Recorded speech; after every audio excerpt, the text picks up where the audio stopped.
Prime delivery is fast. How fast are we talking? We're talking puzzle toys and lick pad delivered so fast you can get this puppy under control fast. We're talking chew toys at your door without really waiting fast. Pee pads, cooling mat, and peg hammer fast and fast. And there's training TREATS faster than you can say sit fast. And now we can all relax and order these matching hoodies to get cozy and cute fast. Fast free delivery. It's on Prime. Did you know that over 9% of Americans will have an eating disorder at some point in their life? That's almost 1 out of every 10 people, meaning that you almost certainly know someone with an eating disorder, or maybe you're struggling yourself. If you're concerned about your eating habits or are worried about a loved one, I want to introduce you to Equip. Equip is a fully virtual, evidence-based eating disorder treatment program that helps patients achieve lasting recovery at home. Equip treats patients of all ages and all eating disorder diagnoses. It's covered by insurance, and there's no wait list. If you think that you or a loved one could be struggling with an eating disorder, don't wait to get help. Visit equip.health to learn more. That's equip.health.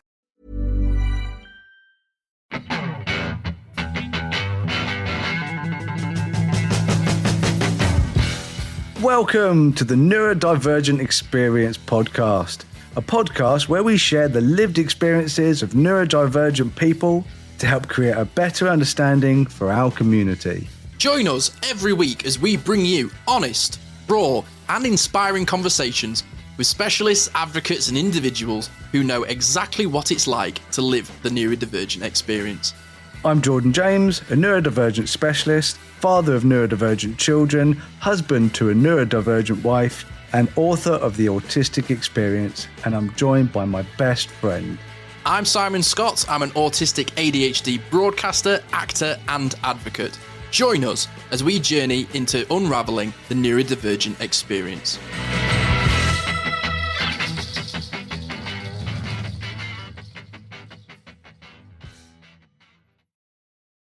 Hello, and welcome back to the Neurodivergent Experience. I'm Jordan, and I'm here with my best friend, Scotty. Hello. How you doing? Do you know, I'm pretty good, man. It's cooled off in the UK, so I feel like I can just function again. But I'm pretty good, man. I've been going to the gym, which is a big thing for me, and I'm actually really enjoying it. It's the first time I've ever managed to find a workout or a PT that I really like. Been going swimming, and I'm actually feeling really good, man. I'm feeling very healthy, and like I have got my literal shit together, which is good. Been a long time coming. It's fucking awesome, dude. Yeah, like I love the gym. It's my escape sometimes. I just get in there and I just put on a podcast, and I go on the machines because obviously I've got to be careful of my back.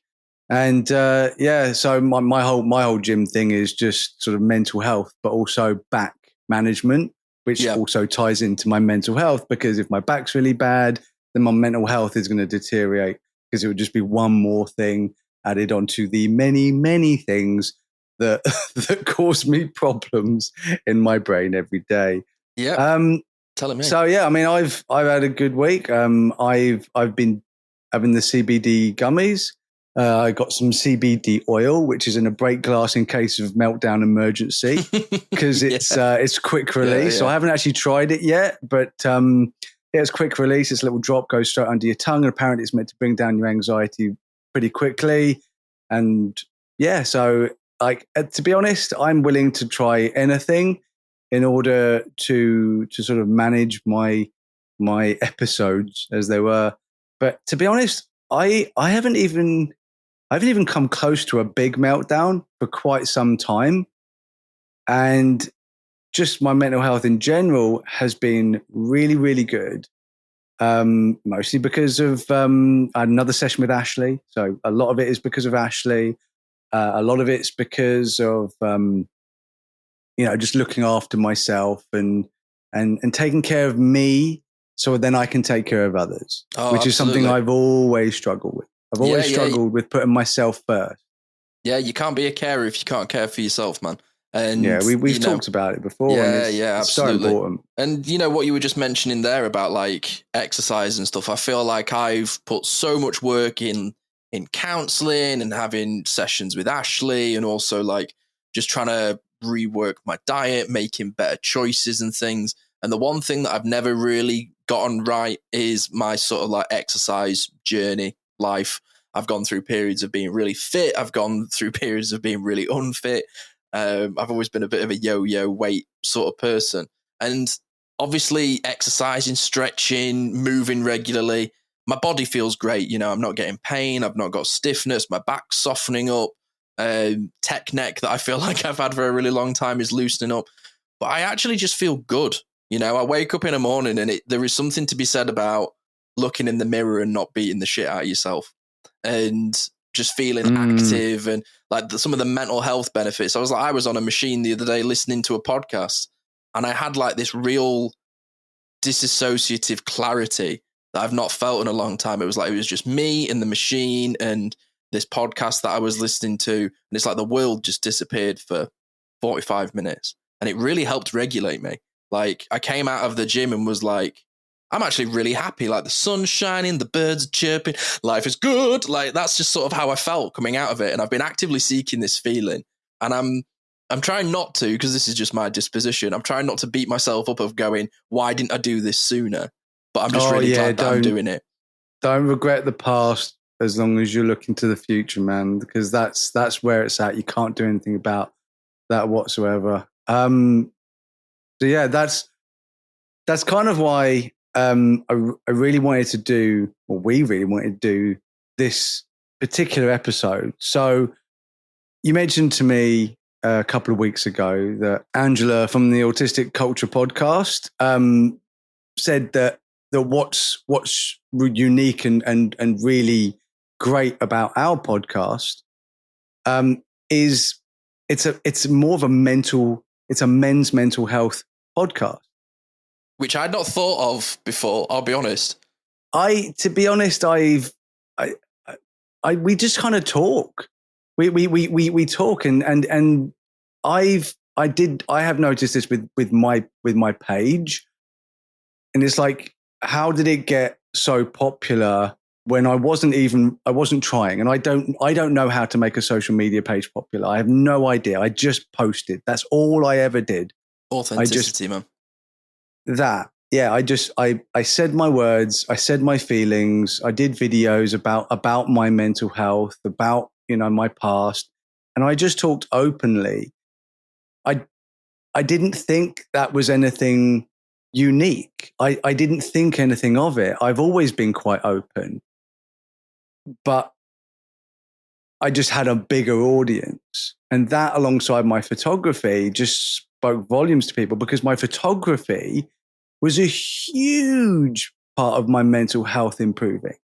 One of the biggest catalysts to me being a healthier person overall has been my photography.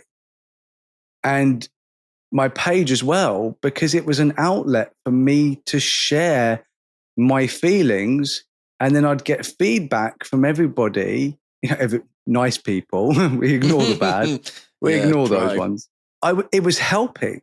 So it was like and this podcast, me, it helps people. It's helped me doing this, dude. Like just getting out of my own head and facing some things and putting it out there and going, oh, it's not just me that thinks like this. It's definitely not just me that feels like this. It's given me a real sort of community space. Even just talking with you, I feel like I've got a great sounding board for how I think and feel, and it's helped me massively. So I can only imagine how it helps other people. So my point to this is there's not enough of what we do. And there is far, far too many assholes out there taking advantage of vulnerable men, mostly young, but all sorts of vulnerable men who don't have good sources. They don't have anywhere to go where they can get good mental health advice, where they can feel safe. Because we have the Manosphere, the red pill assholes out there drawing these vulnerable people in, and then they just trap them, almost like a cult. Yeah, they take the vulnerable people and they're trapping them. And they're only trapping them for one reason. They're trapping them because they want to make money from them. They don't want to help. They don't care. They want to make money from them. So before we start our men's mental health episode, I've got an intro statement. So speaking about men's mental health and men's problems isn't about diminishing or comparing them with women's mental health and women's problems. It's just about being able to express our personal issues in a judgment-free way. We need a space. Yeah, we do. Yeah. Because the lack of good spaces is creating a void that is being filled by harmful, toxic spaces. Something needs to be done. So we're doing our bit. Yeah, definitely. And, you're talking about spaces there. I can think of how easy it would be to fall into this space if you've not got an outlet. I remember having sort of like community centers when I was younger, or you join a sports team and there used to be almost like this sort of like respect and camaraderie in certain spaces. But I vividly remember a change. I remember it changing as I entered my teens, and respect and sort of camaraderie went out the door for sort of like these really quite harmful ideas of putting down others to raise yourself. But I think we'll definitely talk about that. So, there's these sort of like harmful ideas that we're told that sort of make men masculine, right? Whether it's like status, money, strength, alpha dominance. One of the ones that really used to get under my skin is how much you can drink. How many beers can you drink? I can drink 20 beers in a night. And I'm like, I don't know if I want to do that. And then people would question what sort of man you are. I know the phrase man up gets thrown around a lot. Yeah. But let's talk about it. That leads us to our first section. So we've got 3 sections of this podcast. And our first is, what is a man? So I'm going to start by telling you what I was told what a man was, which is very similar, pretty much what you were saying. It's the idea of masculinity. So to be a man, you have to be masculine. But then it's the idea of what masculinity is that's what's harmful. So a lot of it, like I say, it's status, money, strength, alpha dominance, alcohol. Phrases like bad boy, encouraging, women love a bad boy, encouraging men. It's like, oh, you've got to be a good girl, but you want a bad boy. Oh, I can change him. So men were literally almost being like, I've literally heard that from Sylvia, which is embarrassing. It's this idea, and I completely fell for this idea when I was younger of, you've got to be aggressive. You've got to be manly. You've got to be, you've got to drink beer. You've got to, be a thug almost. Mm-hmm. You've got to learn how to protect yourself. It's very caveman mentality, which is, by the way, we are evolutionarily programmed to protect, to dominate.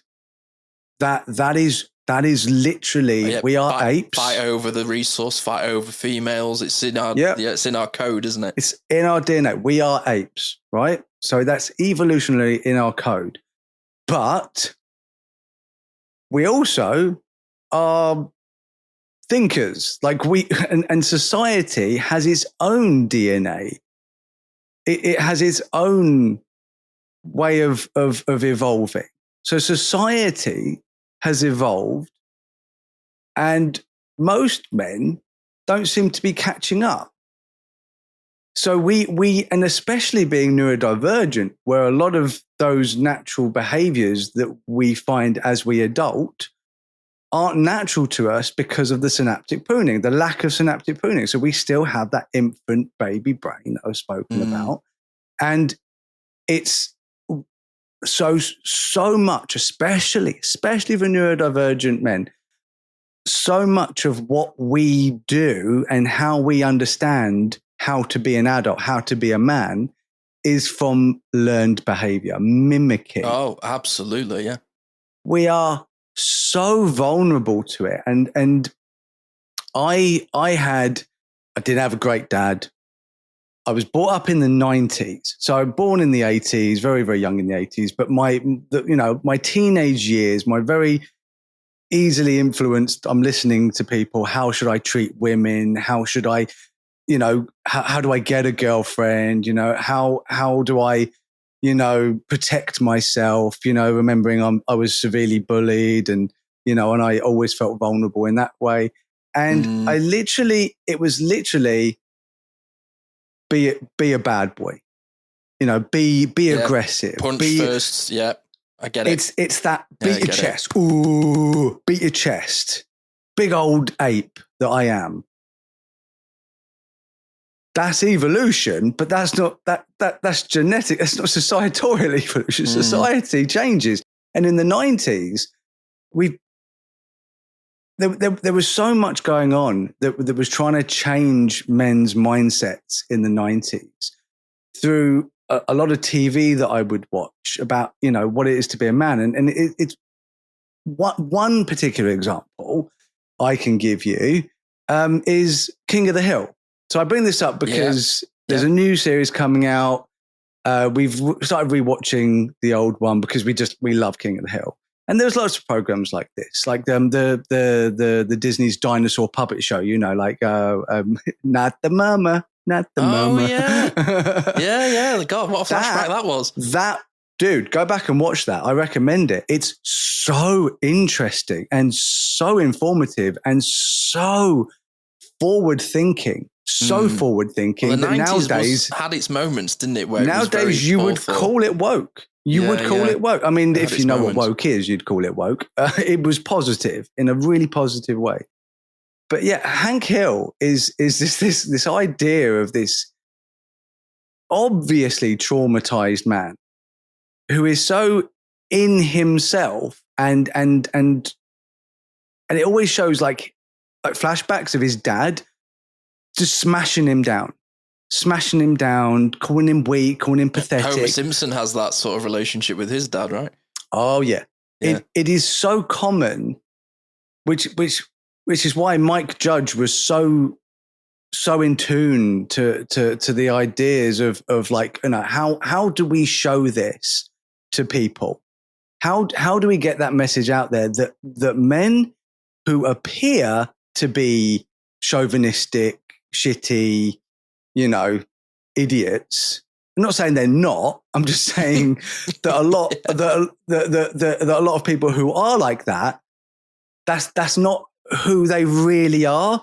It's who they're portraying. So from the neurodivergence perspective, it's a mask. Oh, it is a mask. Couldn't say it better, could you?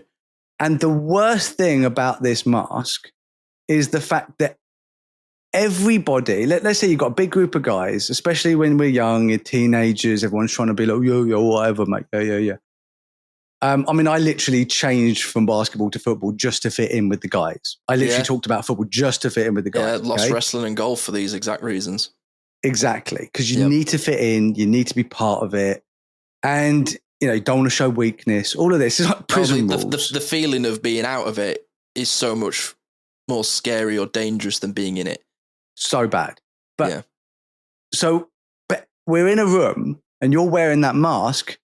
Everybody's wearing a mask, but no one knows everyone's wearing a mask. So everyone's wearing the mask. Everyone's pretending to be this person, this type of man, quote unquote man. But it's almost like who's going to blink first?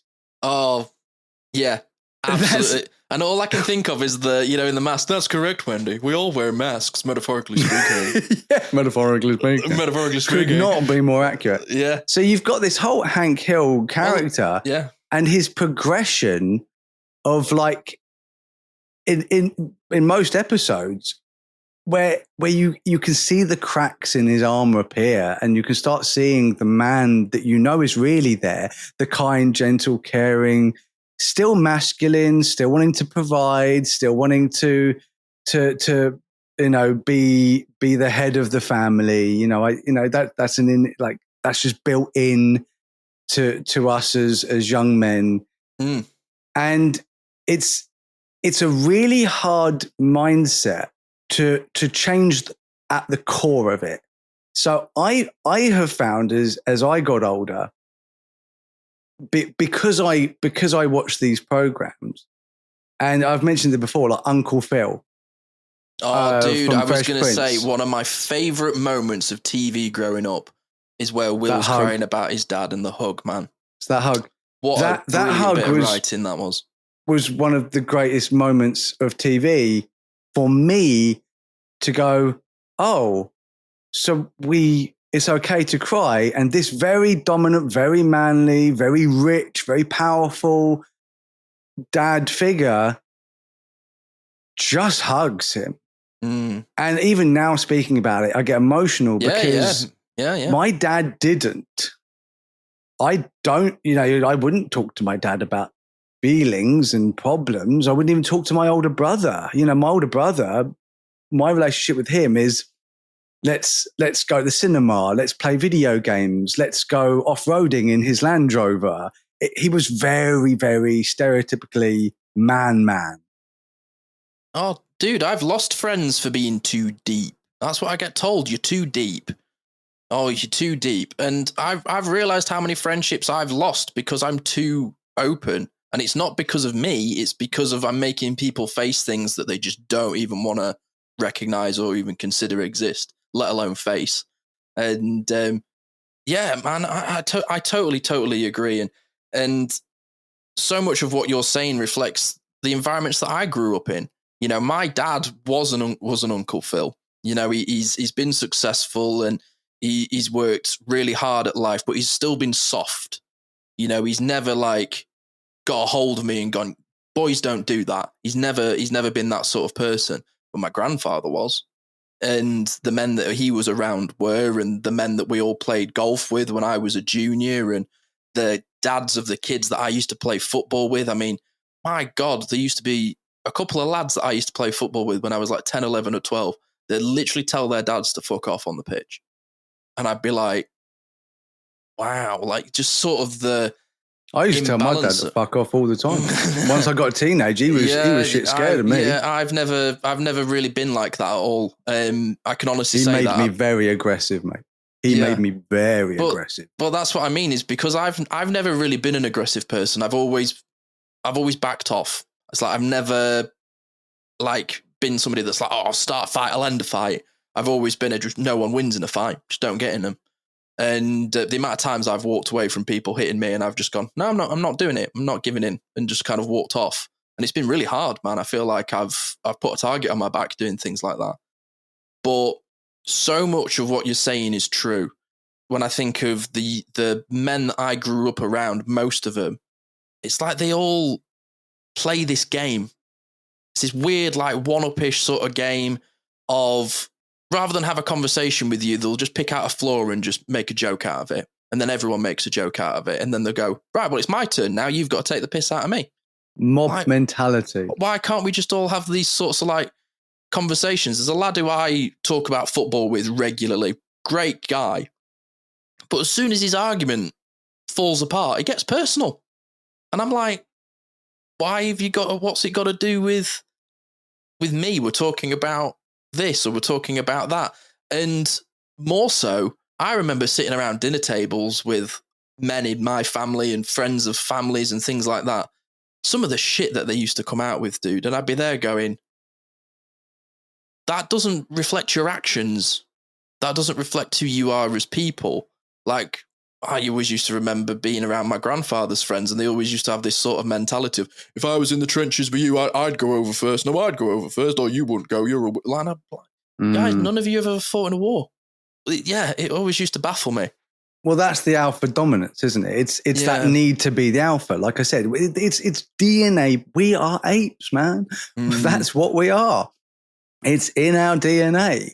But the fact is that if we have better influences in our lives, and we get shown what real strength is, and this is what gets me on to the next part of this segment, is what we think it is to be a man.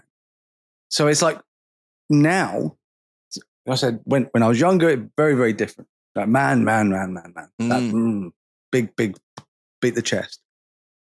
Now, my real strength, when I go, yeah, I'm a strong person, I'm not compared to others. And that's a big thing, by the way. I am never going to compare me and how I am to other people. Same as if I went to the gym and I'm lifting 20 kilos and someone's lifting 30. I'm not looking at them lifting 30 and comparing myself. I'm saying, well, I was lifting 15 last week and now I'm lifting 20. So I feel strong in comparison to that dude, maybe not, but in comparison to how I was, that's how I look at strength. Yeah. I'm lifted on a machine, and if the guy behind me comes in and he moves the pin down, there's a little part of me that does go, oh, it's just instinctive. It's just instinctive. Dude, to this day, you are 100% right. And that, tell me if you do this. So do you sit in a sauna? To get it out of your head. I sit in a sauna, and if somebody comes in, the first thing that comes into my brain goes, "You're not leaving until they leave," even if it's not. Why would my brain instantly do that? It's just so strange. It's like a competitive. My thing is, if someone comes in, I'm like, I'm leaving because I don't want to be in the sauna with another dude. There's that side of the toxic. Yeah. It's like, oh, this feels weird. So it's almost like internal homophobia that's like built. Though I'm glad that you've said that, because I'm a sensitive guy. I've cried so much. I've been an oversharer, and because I did theatre at school, dude, everyone called me gay at school. Everyone said that I was gay. Yeah, I was called gay. It weirdly, I know, I think South Park has a lot to do with this. It does become not an insult, but it's like gay means like it's a bit rubbish. And it's not good. I have been guilty of saying that when I was younger. You don't like something, you just go, oh, it's a bit gay, isn't it? And it's very. I'm glad things have changed, because me too. I'm glad that I've grown up. Yeah, I'm glad that probably still is a thing in some circles, but it's definitely not a thing in my circle. And I point it out every time. And there's a lot of things I've taken off South Park that are positive, but that is not one of them. But what I was saying is with strength. So how I view strength to be a man, me personally, this man, my strength is showing my feelings, is talking about my problems. It's being open. It's crying in front of my kids. That has had a profound effect, a positive effect, especially on my daughter, because leading up to doing this, I've been doing a lot of research, and I've had a lot of conversations with my baby girl. And by the way, if anyone finds that insulting, I don't care. That is literally my nickname since she was born, and that's what she wants to be called. So my baby girl, she's 21, and she's been at uni. She's been around a lot of these boys, and she said that it's so sad when she sees a lot of these incel type boys, and she has met quite a few, even accidentally ended up going on a date with one, which did not go well for her. And she said what she finds with them is that they have the dads that would never cry. Oh, yeah. It would never, like, crying is. And she said she doesn't know anyone, boys, girls, non-binary. She doesn't know any person, young person, who has a dad that was emotional like me. Now my emotions varied, and my emotions came out in meltdowns, and it wasn't always positive. So I'm not sitting there going, I was the perfect dad. Far from it. But what I was a person that demonstrated to my children that having emotions is okay. You can feel things, it's so and important. you can express those feelings, and it's important to express those feelings. And I still didn't have great mental health, by the way. That's not just the only solution, but it is a huge step in the right direction, is to just be able to feel and be able to express what you feel, which as a man, that was alien to me when I was younger. But it was something that I ended up doing because I felt safe to do it in front of Sylvia. Prime delivery is fast. How fast are we talking?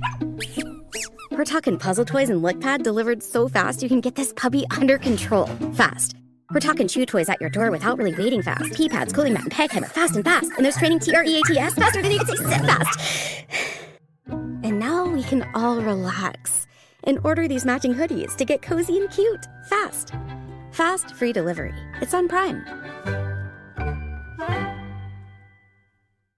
Did you know that over 9% of Americans will have an eating disorder at some point in their life? That's almost 1 out of every 10 people, meaning that you almost certainly know someone with an eating disorder, or maybe you're struggling yourself. If you're concerned about your eating habits or are worried about a loved one, I want to introduce you to Equip. Equip is a fully virtual, evidence-based eating disorder treatment program that helps patients achieve lasting recovery at home. Equip treats patients of all ages and all eating disorder diagnoses, is covered by insurance, and there's no wait list. If you think that you or a loved one could be struggling with an eating disorder, don't wait to get help. Visit equip.health to learn more. That's equip.health. Well, there's something that I can add to that. I had a dad who did cry in front of me. I had a dad who would be very open about how he was feeling, even though my dad has a sort of disposition where he does bottle things up, like he boils on things, and then once he goes, he goes. And he's always been very sort of, allow yourself to cry. He's never pushed me with that. Even though I grew up with a dad like that, I still felt uncomfortable being overly emotional. And obviously being a neurodivergent person with regulation, that can sometimes be disabling in social situations.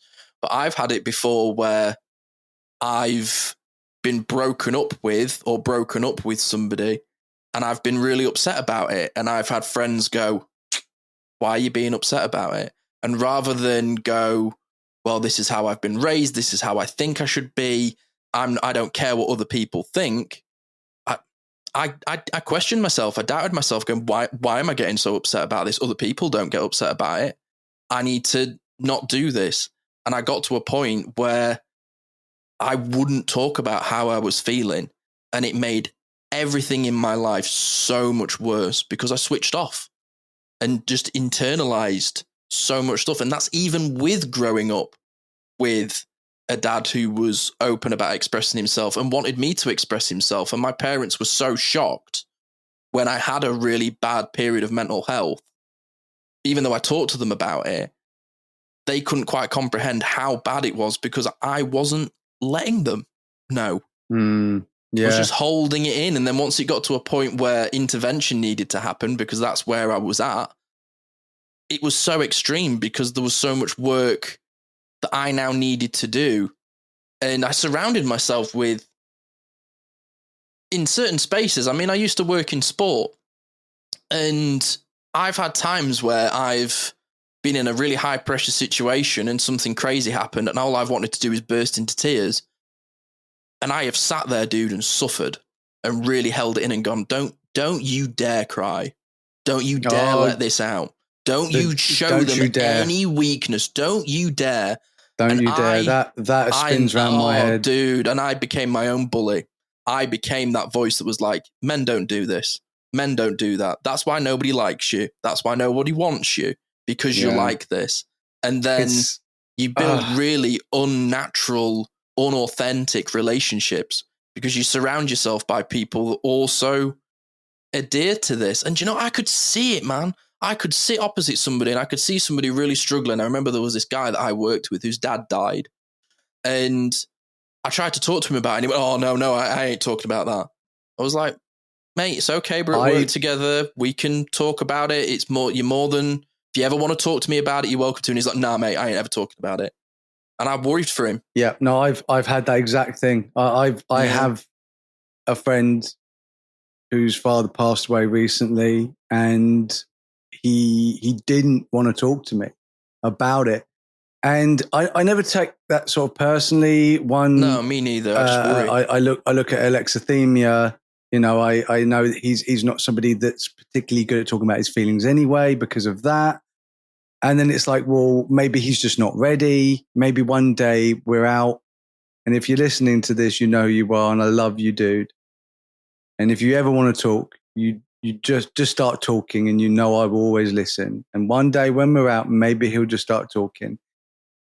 Because I lost my dad, and I want to talk about it, but I don't talk about it either.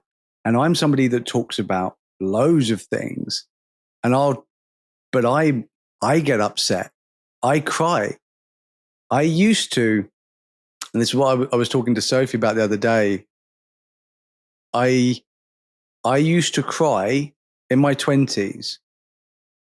I would cry every day on the way to work and every day on the way back. Every time I was driving, I would have tears. Not like, oh, I can't see, I'm going to crash the car. But I would have tears. I would cry in my safe space. But I wouldn't like at that age, in my early 20s, when the kids were very young. I remember I had my son when I was 19. And my brother passed away when I was 16. And I never dealt with it. I never got a chance to deal with it. I still haven't even talked about it with Ashley. I still don't want to deal with it. I still don't want it. You don't know how you're going to feel once you do. That's the scary thing, isn't it? I don't want it to be real. It has been almost 30 years. And I want to cry now about it. I don't want him to be gone. I don't want to accept that he's gone. But he is. And I never got a chance to deal with it. And I looked at it like this, okay, with my mental health and about not talking. This isn't what we were going to talk about, but we've brought this up now. So how I look at it is, if let's say you sprain your wrist, right? You sprain your wrist in your 20s and you've got that manly, you know, oh, it's all right, it's fine. Oh, I'm right. You've fallen over. On it. Yeah, put a sponge on it. You're fine. Yeah. But you're not. Your wrist is agony, but you're just, no, I'm all right. I'm all right. Couple of days, yeah, it'll be fine. It's a flesh wound. Yeah, walk it off. Oh, walk it off. And then a week goes by, 2 weeks, 3 weeks. You're like, yeah, it's feeling a bit better. And it's like, well, you should go to the doctor. No, I'm fine. Just a couple of paracetamol. I'll be fine. Oh, yeah, I'll be fine. And a year later, it's finally getting better, right? A year later, it's finally getting better. But your wrist is never fully recovered because you never got medical attention. You never got actual help. You never gave it the best chance to heal. Exactly. You never dealt with it properly. And because I didn't deal with it properly, it's now injured for life. So it can get better. It can get stronger. That's a great point. It might not be as bad as when I first hurt it, but it will never, ever be properly healed because I didn't deal with it in my 20s. And that is me with my mental health. No matter how much help I get from all the people that actively in my life are actively not just I need to go to them. They're coming to me. We're going to help you. I have people coming to me all the time. I'm going to help you. I am very privileged because of the position I'm in with my page and with my profile. People want to help me.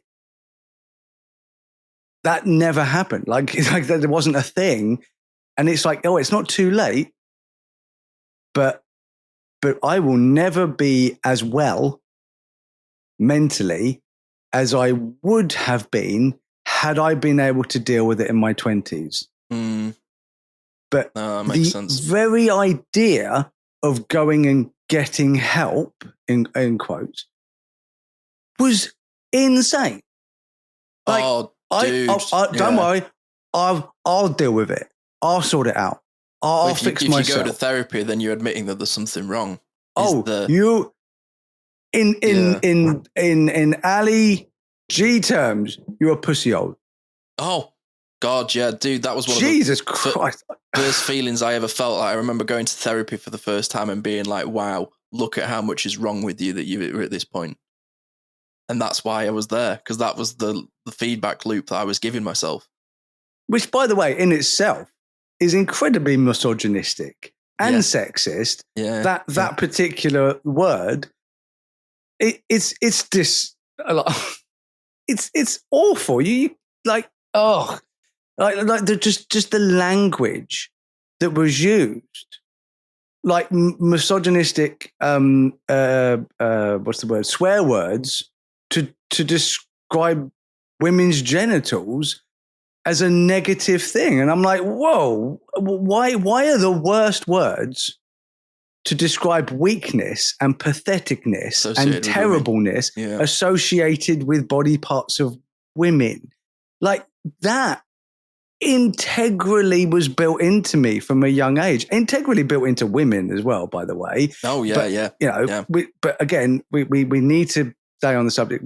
This is about our experience. And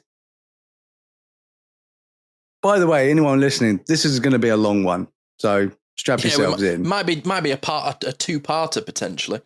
Nah, this is a 2.5 hour podcast. Enjoy yourselves. Oh my God. this motherfucker's an audio book. So the last part of this segment, now we've been on little rants, and I need to hear this from you, because to be honest, I listened to all the stuff about how to help these kids and about how these kids got there, but I have not listened to this red pill junk. Right? I've seen clips. I have read articles about the sort of things they're saying, the sort of things they're doing. So I have a working knowledge of it, but I have not gone down into the manosphere, partly because I'm disgusted by it. But there's other half of like, yeah, but is that going to sort of trigger some sort of thing in my brain where I'm like, well, I must be, because I'm easily influenced. Yeah. So many people still to this day, I have to be careful with the influences that are let into my life. You know, the things, the content that I pursue. I have to be careful. I'm a critical thinker. I'm an intelligent person, but I still am very vulnerable. So, my friend, what are young men being told by the harmful manosphere? So I can only go off what I've seen. I'm not a prescriber to it. I'm not an active reader of it, far from it, if anything.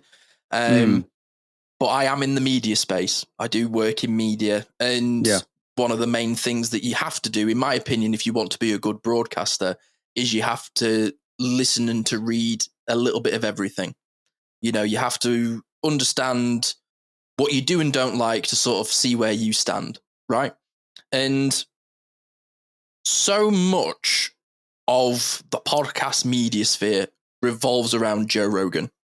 And I like Joe as a broadcaster. I think he's a good interviewer. I think what he's done with his platform is unbelievable, to be honest, how he's grown it. And, what he's developed.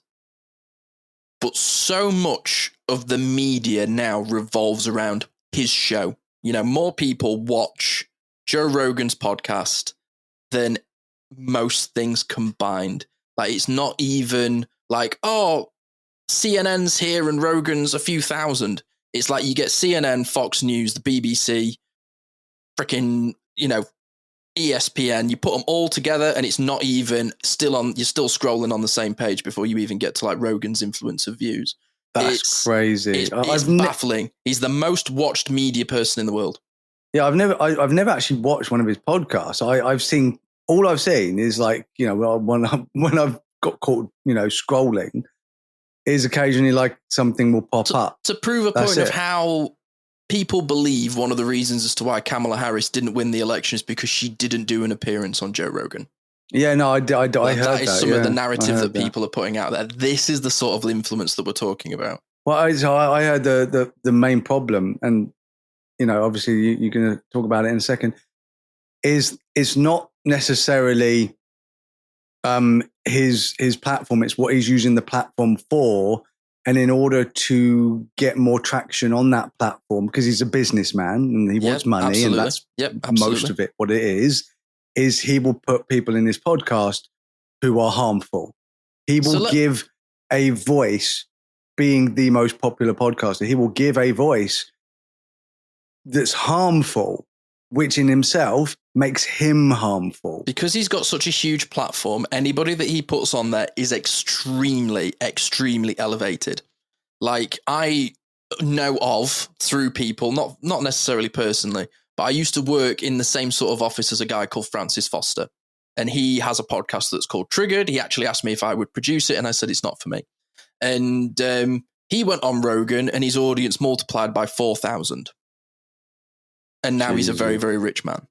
And it's crazy how much, like, literally Elon Musk is trying to get a rocket to Mars. Just go on Joe Rogan. He'll take you there. Like, that's the sort of influence that he has. And you look at Joe as a personality. He's UFC commentator. He's been a Taekwondo US champion. He's a comedian. He's a comedian. He's subscribed to an all-meat diet. He's basically a billionaire. And you look at his friends, he's friends with Tom Segura and Bert Kreischer and Shane Gillis and who we are fans of. Tony Hinchcliffe and all of that. There's loads of comedians that he's got a huge influence with. I vividly remember Joey Diaz, who's a comedian who's on there, who I like. He has a podcast called The Church of What's Happening Now. Yeah, I've seen a couple of bits from that. But he's very, very old school in some of the things that he discusses, which I don't always subscribe to. But you look at these key influences and the sort of things that they talk about, the humor, it reminds me of my dad's generation. Blokes in the pub, wives aren't there, do and say what they like, go home and sort of pay the consequences, I suppose. And also as well, a lot of the sort of people that I see people really grip onto. It's like, even when I first started dating Carrie, she was like, oh, do you listen to Joe Rogan? Well, it depends who's on. She was like, I don't know about that. I was like, I work in media. If I don't listen to Joe Rogan, I haven't got my finger on the pulse of what's happening now. And as a podcaster, I kind of have to. He's the number one. If I don't know what he's doing, then it kind of trickles down the rest of the industry, right? And so many of his guests are interesting, right? But they're all macho.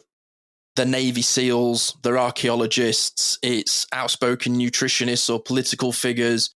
Jordan Peterson, somebody whose career's kind of blown up. I never thought of archaeology as being mad. Oh, yeah, but it's never... That's fair enough. It's never the sort of like... But it's never sort of the traditional... It's not somebody that's going, oh, dinosaurs. It's going, we need to completely re-understand the age of human history. It's Graham... people that are listening will know who I mean. But he did a documentary on Netflix called Ancient Apocalypse. Okay. A lot of the people that are on there are tin hat sort of folk. That's the people that he's interested in. The people ancient that he alien wants. type. Yeah. So they're the people that he's interested in. He wants to interview. But because of how big his platform is, he's bringing a lot of these sort of outward thinking topics into the mainstream. by having somebody like Andrew Tate on his podcast, he is putting that rhetoric into the mainstream on steroids. Yeah, because you'll get people only cares about money. Yeah, because you'll get people that will look at Joe Rogan and he's an extremely wealthy, extremely successful, fit person. You know, he's got celebrity friends. He was like, oh, I'm sick of California, comedy clubs. So I'm going to open my own in Austin. You know, he's very big friends with Elon Musk. He has a lot of influence. And people look at that and they aspire to it. You know, it's like living on a really rundown estate and a guy pulls up in a Mercedes Benz and he's a drug dealer and you go, how did you get this amazing lifestyle compared to mine? And people, follow the trend. They buy into it. That's a great example. And there's a great example. You see Joe Rogan. Invulnerable people. Yeah. You see Joe Rogan and you go, well, he's got a six pack. He's in his 50s. He like hunts elk and like, he's G.I. Joe. That's who he is. He's G.I. Joe. So if you're a vulnerable person who listens to the most listened to person in the world, how are you not gonna? Then it's very easy to fall into the traps, because if you respect Joe Rogan, you're instantly going to respect the people that he respects, whether you should adhere to it or not. That is being an influencer, and we've said Absolutely. This before. It's like my influence, your influence, this influence, like a fart in the wind. Compared to anything, dude, in the time that you and I have even made this statement, in the fact that I'm talking now, he's got more downloads than we've ever had in those seconds. Yeah, it's baffling. Yeah, it's money. Money makes money, and the more money you have, the more money you can put into things, and more money, greasing palms and changing algorithms, and money makes money. And social media platforms also want money. Spotify wants money. YouTube wants money. Oh yeah, dude. They will push because they know what sells, and controversy sells. Like every time you watch a TV show, the ones that are the most popular are the ones that have people beating the crap out of each other, like Jerry fucking Springer. Dude, he was the host of Fear Factor. I remember that. I remember that show vividly. And you think about these sorts of people, like even other shows that are adjacent to it. Like, I think it's called Fragrant, and it's Andrew Schultz and his friend. And Andrew Schultz is in that sort of category of the broadcast. You've got four dudes that are sat around each other. Logan Paul's got one, Impulsive. These sorts of shows are very, very popular in America. Multiple influencers on screen together discussing today's topics. Because these are very American-based shows. So a lot of them are talking about Trump. If and all of them are talking about Trump. But dude, I vividly remember seeing a clip of this, and this was after Trump got sworn in for his second term. And at the time, I didn't like it, but I didn't understand the gravity of the situation. And Karis said to me, this is awful for women in America. And not being naive to it, I was like, absolutely. And she went, no, but look at this. And she showed me a clip of a guy on TikTok who is I don't even remember his name. I've erased him from memory, but he's like an American Andrew Tate sort of character. And he jumped on a microphone and he was like, screw you bitches. We have control over your bodies now. We have control over your jobs now. We are going to go back to the golden age of men, which was the 50s. And dude, I literally sat back and was like, one, people watched this. Two, people subscribed to it.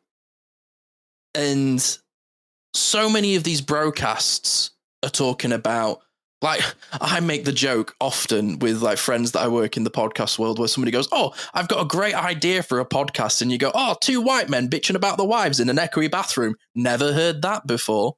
And it is so true. Like, even when we were discussing having these sorts of spaces, and we are a space for not only just ourselves, but neurodivergent people. And I like to think that a young man would listen to this show and find some heart on our conversations and feel good about himself. That's the goal anyway.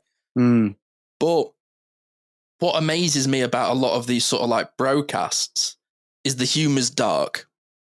It tips toes along the line of racist, it tiptoes along the line of misogynistic, but it's people that are subscribing to it as if that's life. But it's the Andrew Tate sort of ones I don't watch. I can't watch. I literally watch it and I feel like I'm watching a cult leader trying to sell you a course. That's kind of what it feels like. Right, so should we have a break? And then when we come back, we can get on with segment 2. It's only been 50 minutes, so we're doing well. Yeah, who knows? We might have to release this one in a 2-parter. Who knows? But we'll be right back after this short break.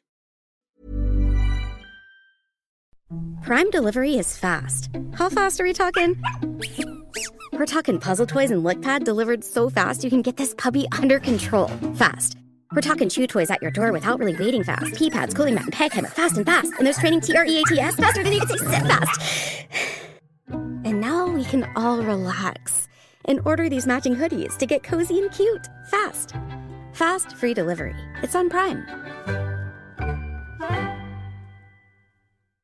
Did you know that over 9% of Americans will have an eating disorder at some point in their life? That's almost 1 out of every 10 people, meaning that you almost certainly know someone with an eating disorder, or maybe you're struggling yourself. If you're concerned about your eating habits or are worried about a loved one, I want to introduce you to Equip. Equip is a fully virtual, evidence-based eating disorder treatment program that helps patients achieve lasting recovery at home. Equip treats patients of all ages and all eating disorder diagnoses, is covered by insurance, and there's no wait list. If you think that you or a loved one could be struggling with an eating disorder, don't wait to get help. Visit equip.health to learn more. That's equip.health. This episode of the Neurodivergent Experience is brought to you by RTN Mental Health Solutions. With up to a 5-year waiting list for autism and ADHD assessments via the NHS, and that's even if you get a referral from your GP, getting an assessment in the UK has never been harder. So if you're like me and can't wait anymore, going private may be the best option for you. RTN offers online assessments for kids aged 6 right up to adults. To make it more accessible, RTN can offer payment plans up to 5 months. You can access their remote services from the comfort of your home anywhere in the UK, and RTN offers group and one-to-one counselling, a private route to access ADHD medication following the assessment, and will even fight for you if your GP doesn't accept the results. So if you live in the UK and can't wait to get an assessment, go to www.rtnmentalhealthsolutions.com and use the discount code RTN23, making it even more affordable for all of our listeners to get an autism and ADHD assessment.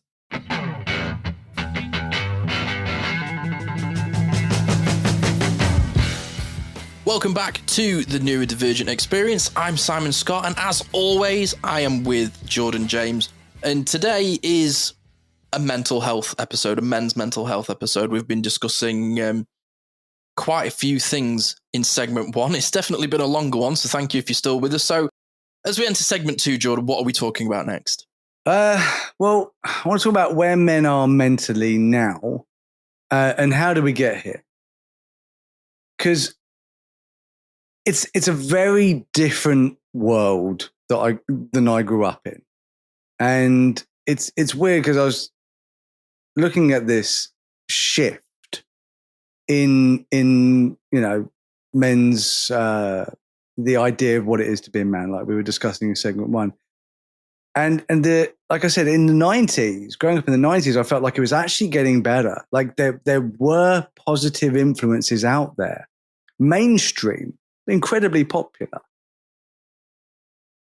And it was working. And we even came up with, like, there were phrases invented where it's okay for a man to be groomed, metrosexual. That's what it was called. It was almost like, yeah, it's cool to be metrosexual.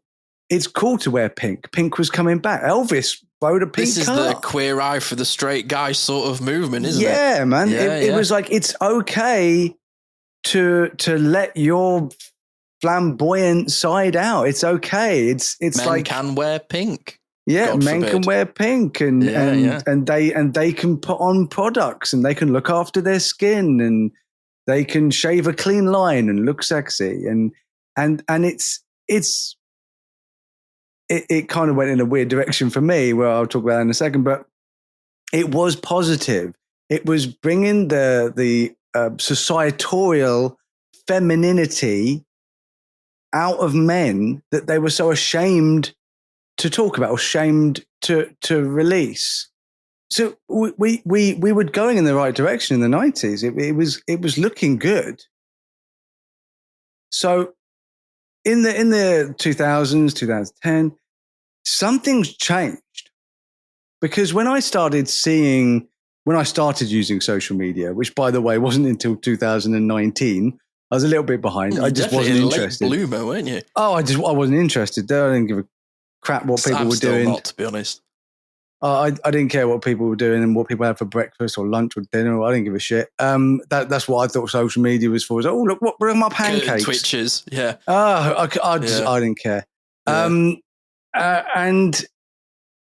But when I started using it, I was like, what has happened? Why are liberals so angry? Why are conservatives so toxic, so angry? Everyone's fucking angry. And they're angry about the craziest shit. Like I remember seeing a post once where people just put a white, just a white. It was a blank post. There was nothing on it, and they went, "Here's one no one can argue about." And people argued and went, "I'm not even going to go there." Like everyone's arguing about everything, and I'm like, "Oh, I'm so glad I joined this shit show." Which for me, now I look back at least I found something positive out of the shit show that is social media. But it shocked me because I genuinely believe because I was progressing, I was getting better because I carried on living that 90s, early 2000s influence. And I was trying to better myself and be a better husband, be a better dad, especially looking towards my daughter. Because when she was born, I was like, oh, what am I going to do with that? Not as in, that's a girl, as in, I'm a useless piece of shit and I won't be good. I won't be good with this. Didn't feel like the right person to be. I felt like I was going to ruin her life because I thought I was so shitty that I had every idea of how to bring up my son, which is something else we'll talk about. But I had this, oh my God, what am I going to do? I'm going to be shit at this. I don't know what to do with this girl. Turns out she ended up being my freaking best little buddy. She's my Padawan. I freaking love her so much. She's amazing. By the way, she's just got her marine biology degree. She got a 2-1. She's got it in the post. I'm so fucking proud of her. Amazing. She's amazing. You should be. But my influences were my wife, were the things that I remembered with that positive message of the 90s. And Aragorn. And people are like, what? Like, watch it. Watch Lord of the Rings. Watch Aragorn. Watch clips of Aragorn. That is a very manly man. He's a good man, though. But that is a man who shows his emotions. Yeah, he's that is a man that wants to help people around him, that builds people up, doesn't smash them down. Instead of saying to Frodo, shut up, I'm taking that. You're just a little hobbit. I'm a big man. I'm going to take that. He's like... Well, he's a king who doesn't want the crown. That's so important. I will be there with you. I will be there with you. And then when Frodo, says, I need to go off on my own, he doesn't take it personally. He doesn't feel butthurt that I've like an arrogance of like, what do you mean you're going to do it without me? He just understands. Like that is a sexy, sexy man. And look how he grieves when he thinks Pippin and Merry are dead. Dude, don't even get me started on the Boromir moment. I'll start crying right now. That's what I mean. He's that brotherhood that showed me then is the reason I have such a strong bond with the friends that I have now. That brotherhood that he had with Boromir, who had let him down but had redeemed himself, and he is a great man. He is a great example. Why aren't there more examples of that? Where are the Aragorns? So my whole persona, the big influence of the type of man that I want to be, and the type of man that I believe I am now. And I think it might sound arrogant. I'm Aragorn. I am Aragorn. That's who, and it wasn't even a deliberate, it's a subconscious thing. If I looked at that man and I looked at the influences I had, and I was like, that's who I want to be. So getting back to my point, freaking ADHD. We get there eventually, 7 hours later. There eventually. It's a boomerang conversation, but it's all good. If I had influence of social media in my 20s, if I'd been on social media in my 20s when it first started kicking off, YouTube started kicking off 2007, and if I had been of that generation, and it wasn't even a generational thing because I was that age, I just wasn't interested. So if I had been sucked into that at an early age, and that had been my influence, and then that had continued to be my influence to this day of like, well, that's where I'm going to get my lack of synaptic pruning influence. That's where I'm going to get my mimicking style of how to be a man, or how to be a dad, or how to be a husband. Well, then I'd be still stuck in it. So to me, where men are mentally now is that we are where we always were. We're vulnerable, we're lost, we're confused, we're conflicted because we feel a certain way, and then we get influenced to be a different way, and then we're super confused. And this is the main thing here that I've been looking into. We're super confused because you have all these young men who are being brought up by men like me or older, in their 50s and 60s, who didn't grow like I did, who still have that beat the chest manly man thing, who didn't get to watch Lord of the Rings 57 times in a row like I did. And that is the influence. Or these kids don't even have dads. And the data has shown that this is a really, really big influence on these kids, is the fact they don't have a positive role model. They don't have any male role model. So they're going to the internet, they're going to social media, and they're looking for the positive role models there. So I didn't have a positive role model growing up. So that where I got it was from media. But like I said, in the 90s, there was a whole movement of let's be kinder to women, stop. Oh, yeah. Whatever you're doing to women, stop it. And, just equality. Like, just stop it. Stop being a misogynistic pig. Just stop that. You know what, though, dude? I can tell you just by looking at the internet now with because I was there at the foundation of YouTube and Facebook and things like that. You were there. I was there, man. But meme culture is a big thing. It making fun of everything. Nothing is serious. There's no accountability. We'll live forever. It's that sort of arrogance of youth. Do you know who are some of the most popular figures in pop culture on the internet for young men? And this is a bit scary. I can think of two straight away. The Wolf of Wall Street. Patrick Bateman. American Psycho. Yeah, I know. Patrick Bateman is that. They are genuinely two of the biggest influences. And what do those two people have in common? They are Wall Street moguls, big personalities. I can do what I like. Crypto bros of the 90s. But also, those characters are very similar to Donald Trump. Very similar in sort of their background, their attitude, and how they discuss things.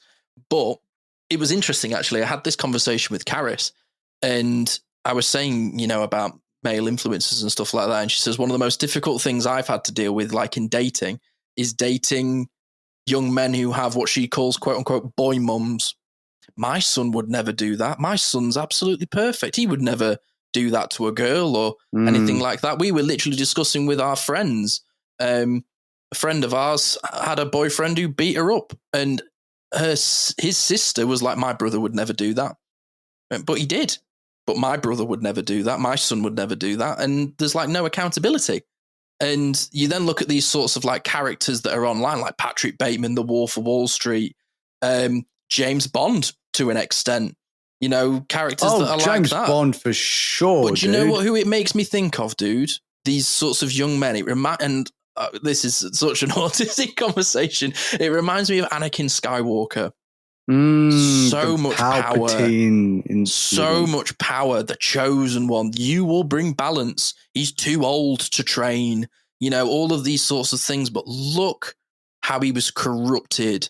Yeah. So you've got these, very influential people out there that are like ensnaring these young men who have been hurt, who have been told this aggressive, harmful way of being a man, and then you've got these people saying, don't worry, we've got you, because that's what Palpatine is. He's that. I've got you, Anakin. I've got you. Don't you worry. They don't recognize your talents. They don't understand. They're holding you back. Yeah, they're holding you back. They're the problem.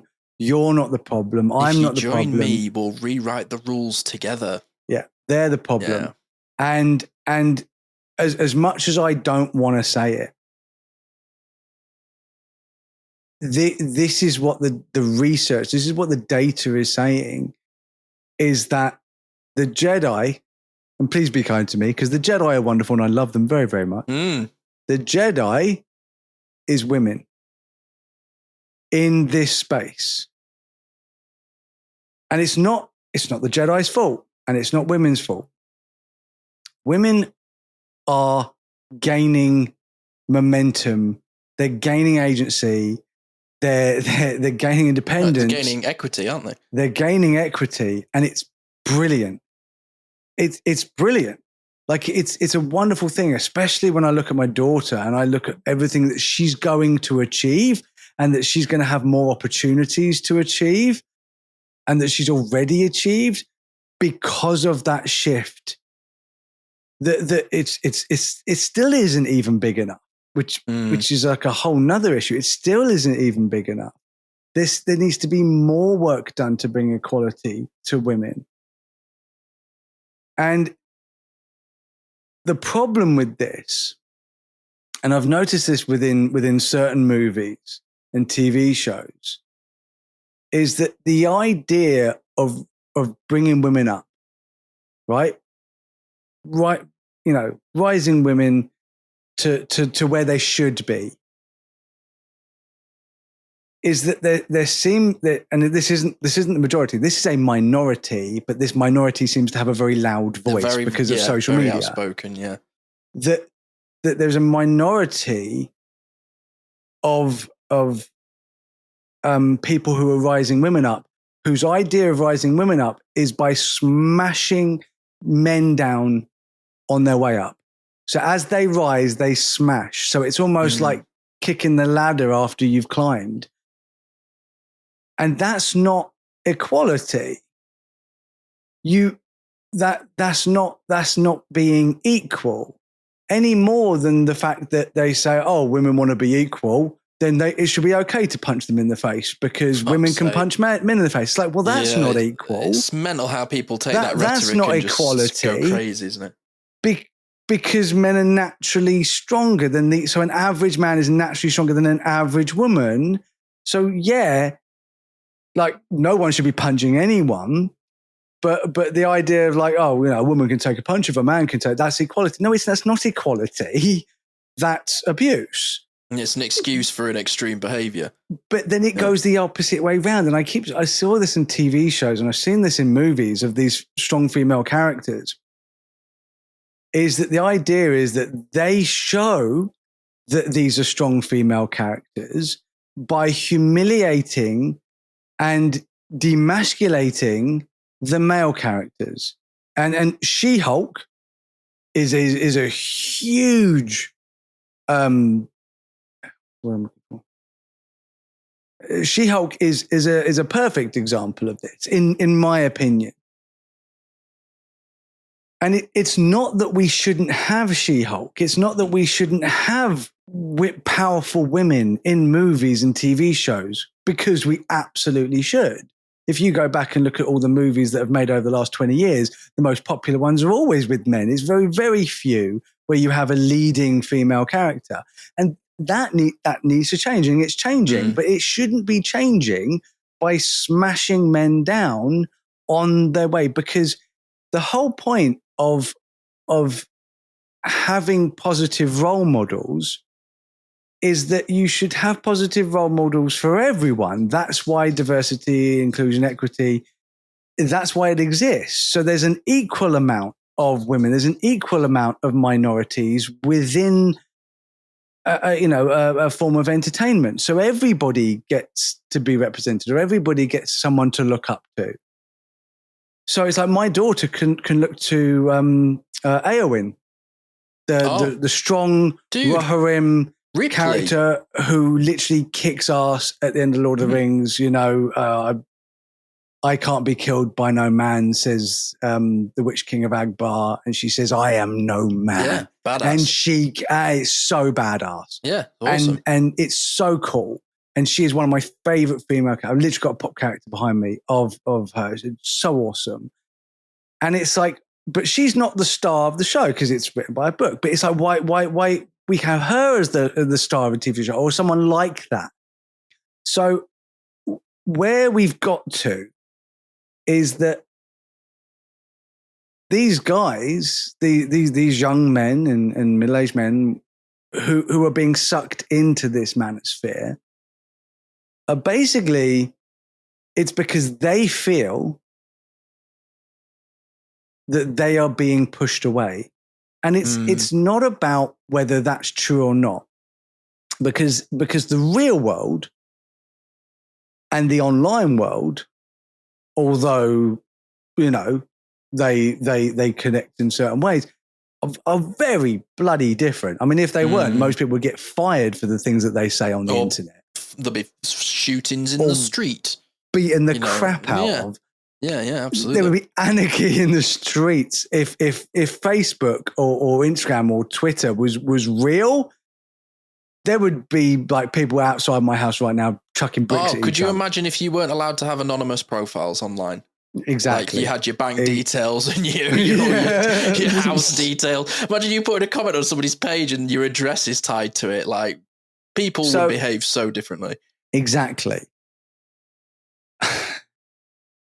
But these young men, that's where they are all the time. That's where you get this idea of an incel, someone who just lives in their own little world, and they're angry at the world. They're angry at women, but they're also angry at men. They're angry at everyone because they blame everyone for their problems, because that's how the internet makes them feel. Because if they get out into the real world and they talk to real people, they talk to therapists, they talk to positive role models. Dude, if they just talk to me, can you imagine like a whole group of incels, like let's say 500 incel young men, and I'm there talking, and I'm saying the things I'm saying, I'm describing them the way I'm describing, and I believe I could get through to so many of them, but I don't have that platform, and that's the problem. Prime delivery is fast. How fast are we talking? We're talking puzzle toys and lickpad delivered so fast you can get this puppy under control fast. We're talking chew toys at your door without really waiting fast. Pee pads, cooling mat, and peg hammer fast and fast. And there's training TREATS faster than you can say sit fast. And now we can all relax and order these matching hoodies to get cozy and cute fast. Fast, free delivery. It's on Prime.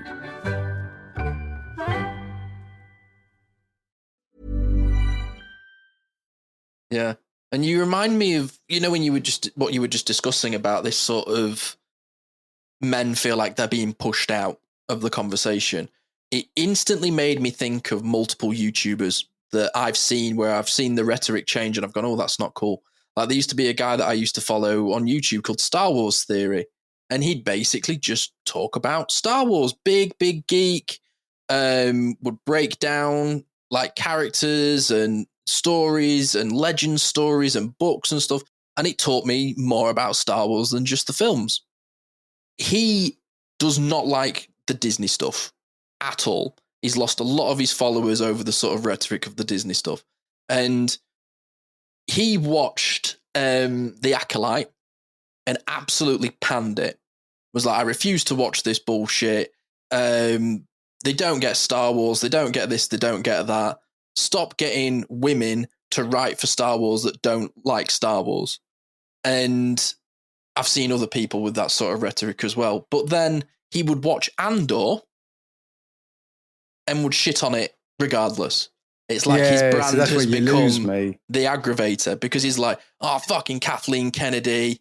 Ruined Star Wars. Everything's crap because I decided because I've decided it was. And there are so many like film, TV people that are on YouTube that just shit on stuff. And one of the reasons as to why I've not necessarily liked the newer Star Wars films, the one that follow Rey and Finn and Kylo Ren, at no point did I go, the reason I dislike this is because the main character is a woman. At any point. No, I was excited. I was excited about the fact of having and a black Jedi as well. That would have been great. Oh yeah, I mean, I was excited about Rey, but then disappointed with the writing. Yeah, like I was disappointed with the fact that they didn't make, in my opinion, they didn't make a character with any real depth. They basically went, well, because she's a woman, you should support her, and I'm like, well. What? I'm not here to support women. I'm here watching Star Wars to enjoy the movie.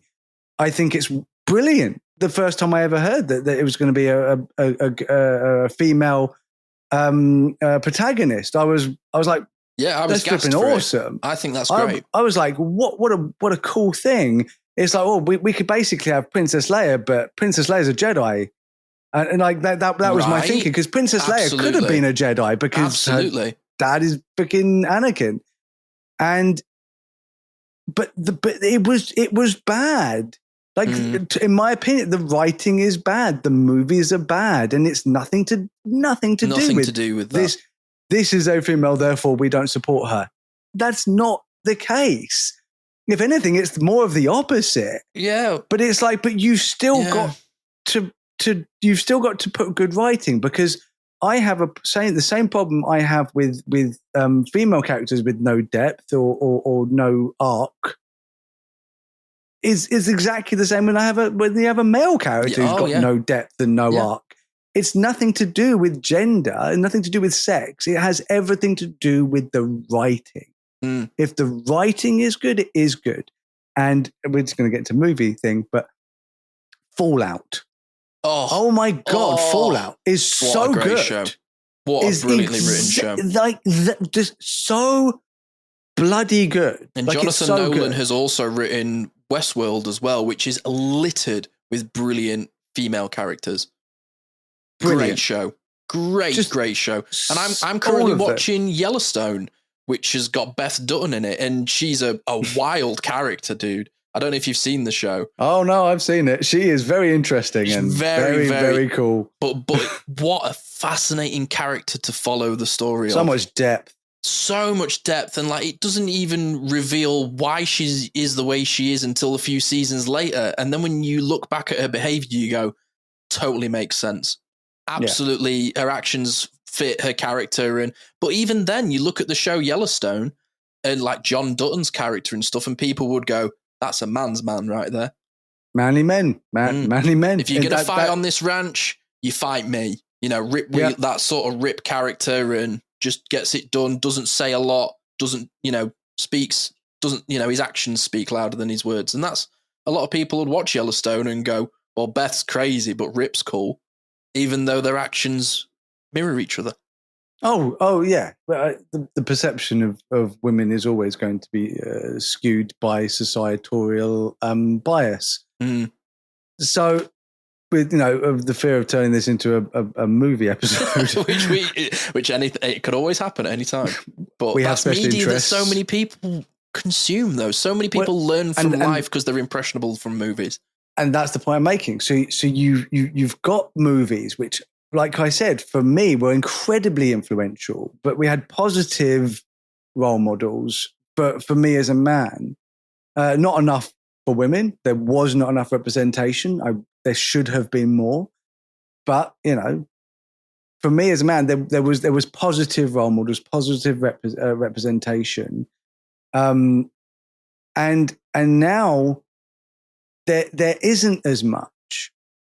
But the thing is instead of going, oh, well, this is a woman problem, or they're trying to harm you, or they're trying to hurt you, you can just look at it as in, well, that wasn't a very good effort. Like, and then just go, but that one was, like we've gone. It's like, well, Ray, no. But, you know, characters from other movies, yes. Like that, you know, you can look at it from you know, an intelligent perspective. But the problem is like you said, with that influencer and so many other influencers, and Critical Drinker being another one, huge influencer, is how they get you, how they get these men, and some women, by the way. Some women went red pill, Manosphere. And I've seen this with all people who are trying to ensnare their audience, is they will say something perfectly reasonable. Like it's absolutely reasonable. And people will go, oh, yeah, I mean, okay, that's reasonable. Piers Morgan does this. But, oh, yeah, that's totally reasonable. Piers Morgan's not a nutter. He's not an extremist. You know, that's a totally reasonable point of view. And then that's shared a lot. And people see that a lot. And people are like, oh, you know, maybe I should watch more Piers Morgan.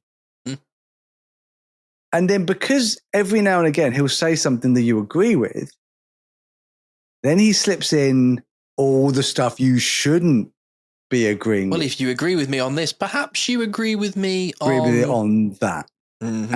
And I got nearly dragged in by the Critical Drinker with that, because I was thinking, well, what he's saying is totally reasonable, and no, he's not against women, and you know, he really liked Arcane, which is, by the way, an amazing example of female characters. Show, amazing, wow, maybe the best ever. Yeah. And he was like, I really like Arcane. I was like, oh, look, he's not that bad. He likes Arcane. And he put that simply just to keep you hooked in. And it was working with me. And like I said, I'm not gave you fallible. An excuse to defend his other statements, because you were like, but he's great on this. Yes. Yeah. So there were some things I was like, oh, I don't really like that. But then I was like, yeah, but I like what he said about that, because I agree. That is a great, and I'm not infallible to this. I'm still vulnerable, but I learned a massive lesson with the Critical Drinker. So if anything, thank you, Critical Drinker, for being such a piece of shit that you actually showed me what a fucking idiot I was being, even watching one of your bloody videos. And what really swayed me was the Barbie movie. He was so aggressive against it. He was so aggressive. And my daughter was so like, Daddy, this made me feel so good. This made me feel so empowered. And it's like, okay, so maybe some men watch the Barbie movie and they go, well, that felt like a personal attack. And if you watch the Barbie movie and you feel like that's a personal attack, maybe there's something wrong with the way you're thinking. Because when I watched the Barbie movie, I was like, well, Ken's fucking hilarious. Yeah. And it's very satirical. There's a very strong message here, one that I can't particularly connect with because I'm not a woman, but it's not one that I'm sitting there going, they're getting above their station a bit. Oh, there's just, and I'm like, look, I didn't like the Barbie movie because I don't like Barbie. It's not really for me. I thought it was funny. I'll watch it once. I'll move on. But I didn't not like the Barbie movie because they were trying to make women feel better by pointing out how really terrible men, not all men, just really terrible men, why they're terrible and how they're terrible. Because there are men, and my wife experienced this so much when she was a 13-year-old girl, and her breasts came in quicker than all the other girls, that she would get wolf whistled by builders. Oh, yeah. All the time. Yeah. 13-year-old. That is paedophilia. And it's gross. And there's so many men, and Sophie has met so many men that just go, "Oh, you're pretty. You're a pretty girl." And it's so gross. It's so gross. So men that were like that, or men that think that way, then get outed in a Barbie movie, and they're furious about it. And I'm like, you shouldn't be furious at the Barbie movie. You should be furious that you're like that, because I'm furious that you're like that. But this comes back to the mental health conversation we were having in the first segment, which is I have struggled to connect with people because I'm open and I make people aware of things that they don't want to confront. And that's what the Barbie movie did. It was satirical. It's a Greta Gerwig, brilliant writer and director. I thought all of the performances in it were fantastic. Really enjoyed it as a film. Again, Barbie's not my thing. I was much more excited to see Oppenheimer a couple of days later because that spoke to me more.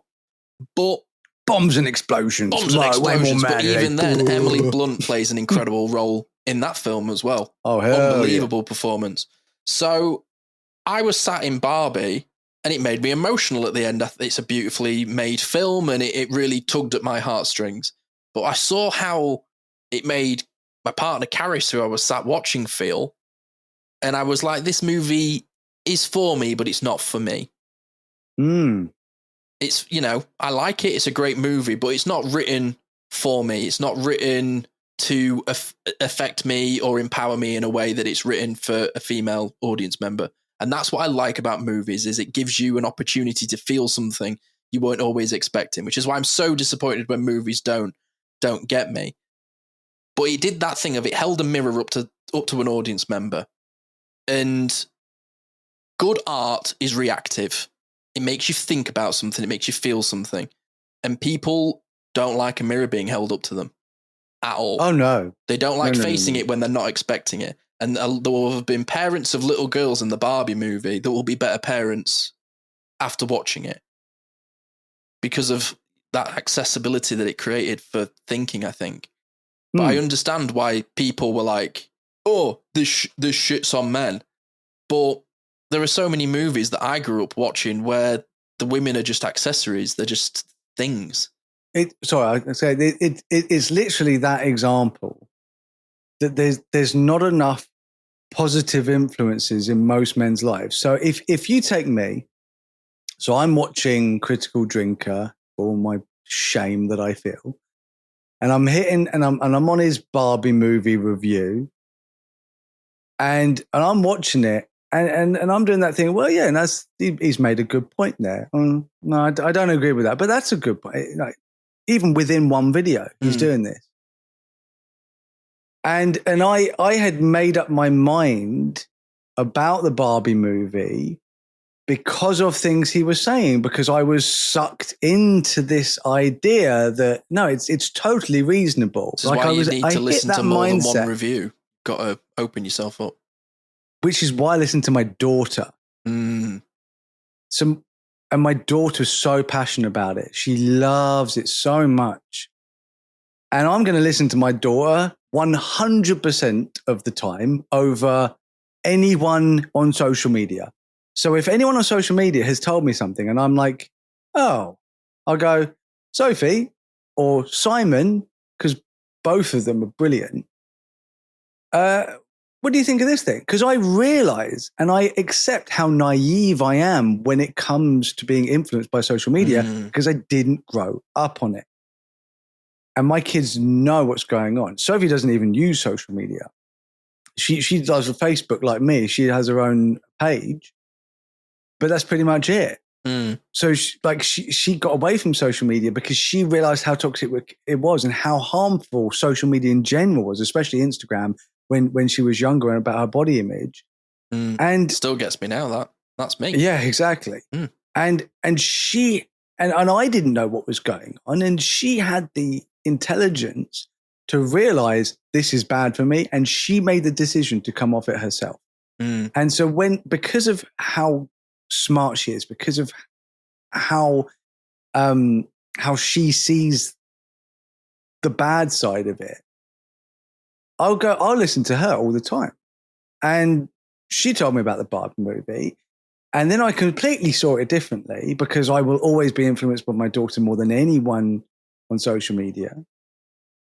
And suddenly I realized, oh yeah, what the fuck have I been doing listening to this arsehole? And then suddenly everything he was saying, it was like a shield collapsed, like the mask was revealed and there was just a piece of shit behind it. And the next, a couple of videos later, he was interviewing Ben Shapiro. And I was like, there you go. Fucking knew it. Yep. It was right there, like that absolute arsehat, Ben Shapiro. And I'm like, so you're okay, right, yeah. And you look as well, when Piers Morgan does film reviews, who does he get on? Critical Drinker. Which does not, I did not know that, and that does not surprise me, because they are pieces of shit together. Beard and the big glasses, whose name I absolutely cannot remember. Geek something. Yeah. But these things, right? This is what sort of fascinates me about this, of these like social media sort of interactions, is you could go and have a conversation with your daughter. I could go and have a conversation with my partner or my mum and discuss like the Barbie movie. Right. Yep. There are men that can't talk to other men. Exactly my point is that what happens if my daughter wasn't around?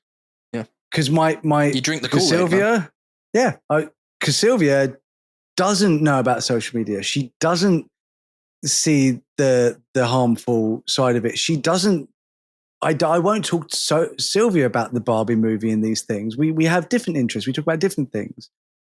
Sophie is so much of a voice of reason in my life that it's like I feel so lucky, so fortunate in my life to have this daughter who is just so switched on. And that is the main issue. Because like we were saying right at the beginning of the segment, is how did we get here? How have we got to this point where we've regressed from the 90s? We've gone backwards. And that's because so much of what we were saying in the 90s, there was so much positive about being less masculine, about being more kind, about being, looking after yourself. And there was a lot of mental health awareness back then as well. And it's just gone. It's just gone because it was like, we need to build women up. We need to give women the space and we need to build women up, which is true, obviously. But because everybody was concentrating on that, so many men, so many young guys, a generation of young men have been neglected. And I like criticize that all you like, but that's the truth. And again, I'm not saying that these men should have been built up at the expense of the women. It should have been equal. And that's equality. It should not have been, we're building women up, so fuck men. And that kind of what happened. And the worst thing is that is not women's fault. That is the failure of the government. That is the failure of society. That is the failure of parents, of dads not being in their kids' lives. Let me be clear. And ones that were not giving the positive role model that they should aspire to be. The one that gets me, right, and I think about this more than I care to admit, I'll be honest. I go around in public spaces, whether that be the gym, supermarket, shopping centres, cinemas, you name it. The amount of kids I see in prams with iPads. And don't. It's they're crying, give them an iPad. Oh, they're talking to, give them an iPad. And I have friends that are teachers, and they say kids have got no social skills, from 8, 9, 10 up. They don't really know how to socialize with each other because they're not socializing with the parents. but also, who they are socializing with. Sorry, I'll let you back in. But the people they are socializing with are these influencers. And one of the big differences between when I was growing up with the birth of social media is the algorithm obviously is a curator. It curates what you like and what you're drawn to and where your eye goes on the screen. It listens to you. It doesn't feed you. It you feed it. But I did not have access to certain parts of the internet when I was 11, 12, 13, 14. You are an 8, 9-year-old now. You're looking at exactly the same people, exactly the same things, exactly the same topics as I'm seeing because the internet is not filtered. So you're becoming a kid who's interested in movies because of the way that the algorithm suggests stuff. The first person you will be suggested is Critical Drinker. And that's who people are growing up on, rather than finding their own love of films and talking about it with their friends and going to the cinema with their friends. They're not even going to the cinema. They're watching movies at home because a live streamer like Pretty Much It or, The Real Rejects or even like the Critical Drinker, they will watch films as live streams and you watch it with them. So they're building communities. And when you build a community, you trust so much more what they're saying. So if I'm a 9, 10-year-old that goes, oh, girls are silly, I don't like pink, boys shouldn't like pink, and the only film review you can see is The Critical Drinker, you're fucked. Because you're influenced from such a young age of it cements that rule of living of this is what you should and shouldn't think. And you and I can recognize that because we're men. But boys couldn't watch Critical Drinker and see the problematic societal things because they're not in society. Yeah, because they'll like you said with the algorithm, it ensnares people. Like a net, it just traps you because then that's all it will feed you. Mm-hmm. So when I was watching his videos, like I would get recommended stuff that I was like, so I was watching another one, and he was having a conversation with someone. And I was like, okay, what's going on here? And this other person went, yeah, I mean, there really isn't anything. I mean, white privilege, that's just a myth. And I was like, oh shit, where have I gone? Jeez, where has this shit come from? So immediately I was like, get rid of that shit. Yeah. Because I'm white and I definitely have privilege from that. And I was like, oh my, what has happened here? Which was a major red flag. I was like, I need to get out of this algorithm because it snares you, it traps you. I need to get out of it. But this is the thing: is that once they're in, it's so difficult to get out. And like I said, we are very fortunate to have people around us, whether they're male or female, but positive role models, positive people to listen to, and. The scary thing is, like, nothing is getting better. It's only going to get worse. If we don't do something about this now, if we don't help men now, equal to how much we're helping women, if we don't make this, which is crazy that it sounds to me, oh, men need help. They do mentally. Mm. And there's a huge reason behind this, neurodivergence aside, because neurodivergence just like exacerbates the problem. Like it just times it by 10 when you're neurodivergent. But this is for everyone. Men mentally do not grow their pathways, their neural pathways, their brains do not grow as quick as women's at all. So girls who are 6, 7, if they're around boys who are 6, 7, really mentally, in comparison, the boys are about 4 or 5. Mm. And that is a scientific neurological fact. These aren't opinions. That's a scientific fact. So girls are going to mature faster than boys. I mean, we've had that all my life. Yeah, we've had that. I've had that experience myself. And it's bad, and again, that's evolution. That's science. That's neurology. But then you've got the social side of it, which is, oh, boys can just do whatever they like because they're all just little kids, but women have to be in charge. You know, women have to be sensible. Women have to do this. And then you've got that problem with societal expectations on women, the fact that they're meant to behave themselves. They're meant to be the responsible ones. And if they're not, they're bossy or yeah. Yeah, exactly. Yeah. And which is a fucking issue as on its own. But going on like mental strength, men are naturally weaker mentally because women have to deal with way more shit. Evolutionarily, women had to deal with way more shit than men. Pre-housing, cave times, like women had to do way more shit. Men had job, kill beast, take beast home, make sure other beast doesn't kill us on the way. And it's like all the other jobs were the women's job.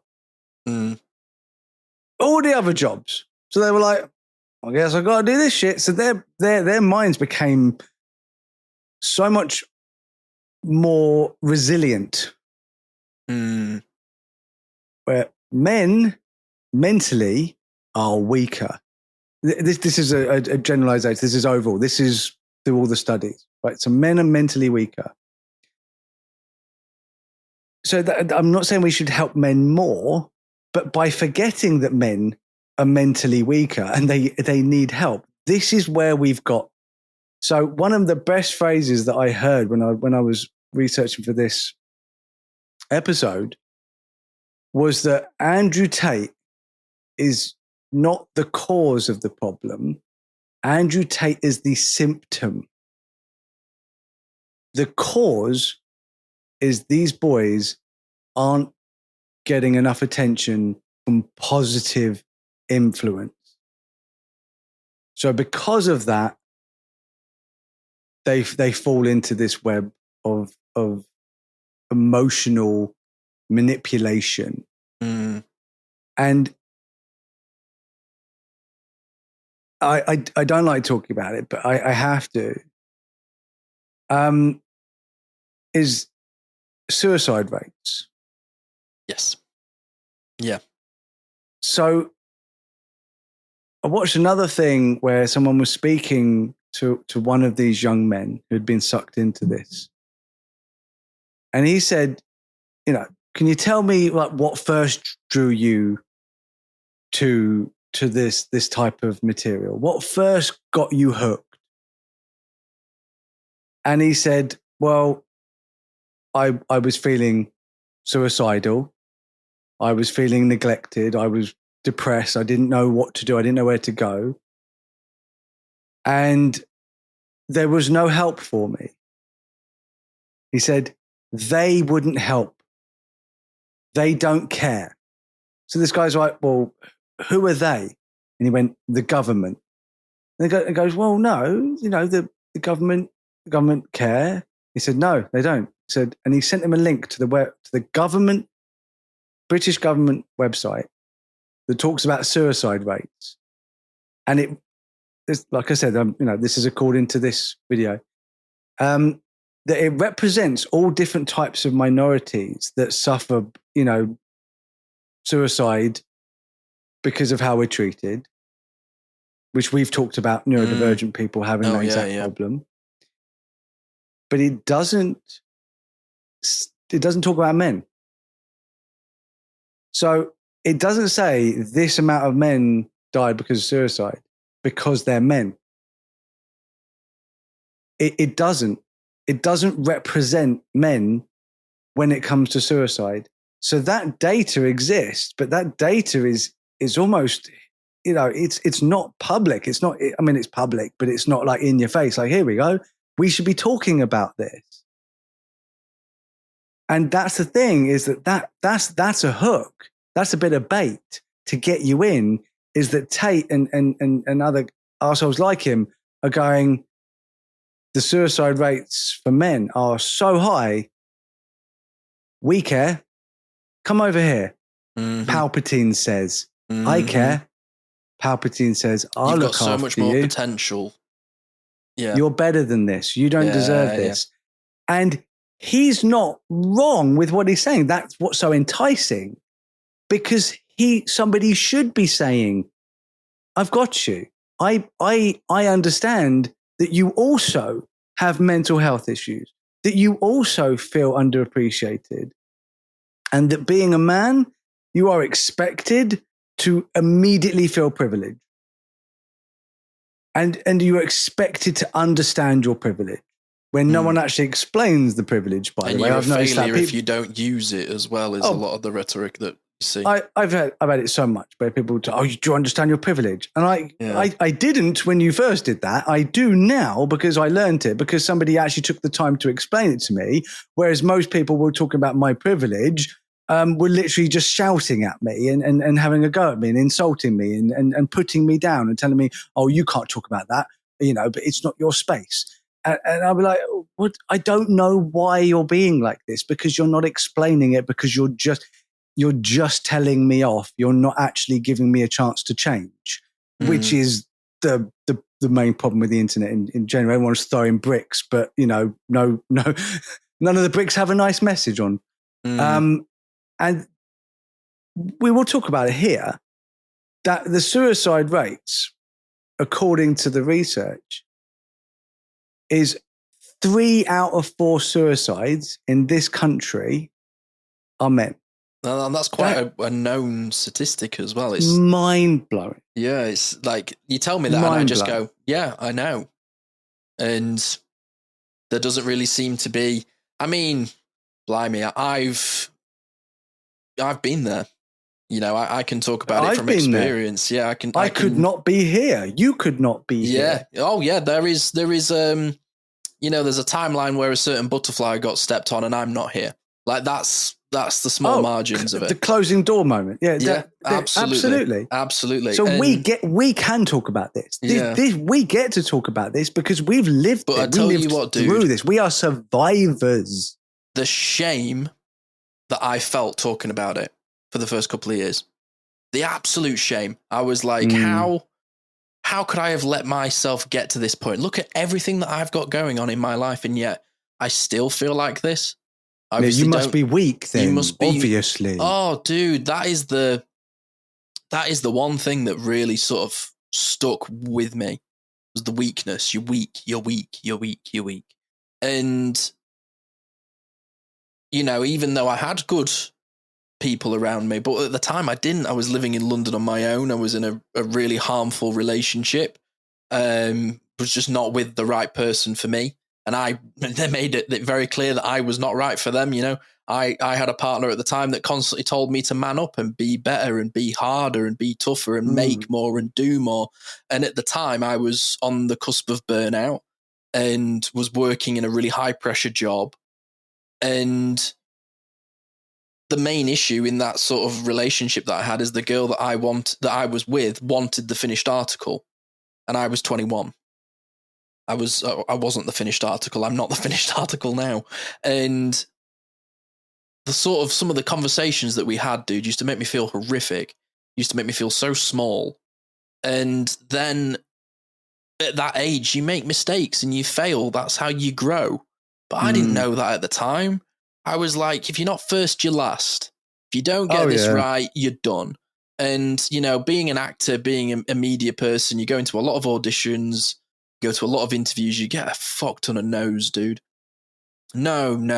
You're not this, you're not that. You're not tall enough, you're not handsome enough, you're not funny enough, you're not smart enough. Like, you're constantly just being bombarded with no's. And regardless of whether that's sort of like internalized privilege or even like internalized ableism, looking back at it, I thought I should have been more constantly. I should have earned more. I should have had more. And you look at social media and I'd be like, I should be thinner. I should be taller. I should be muscular, more muscly. I should not be so sensitive. It just would never end. It would never end. There was always something I had to work on. Always something I had to work on. That brings me to a really good point.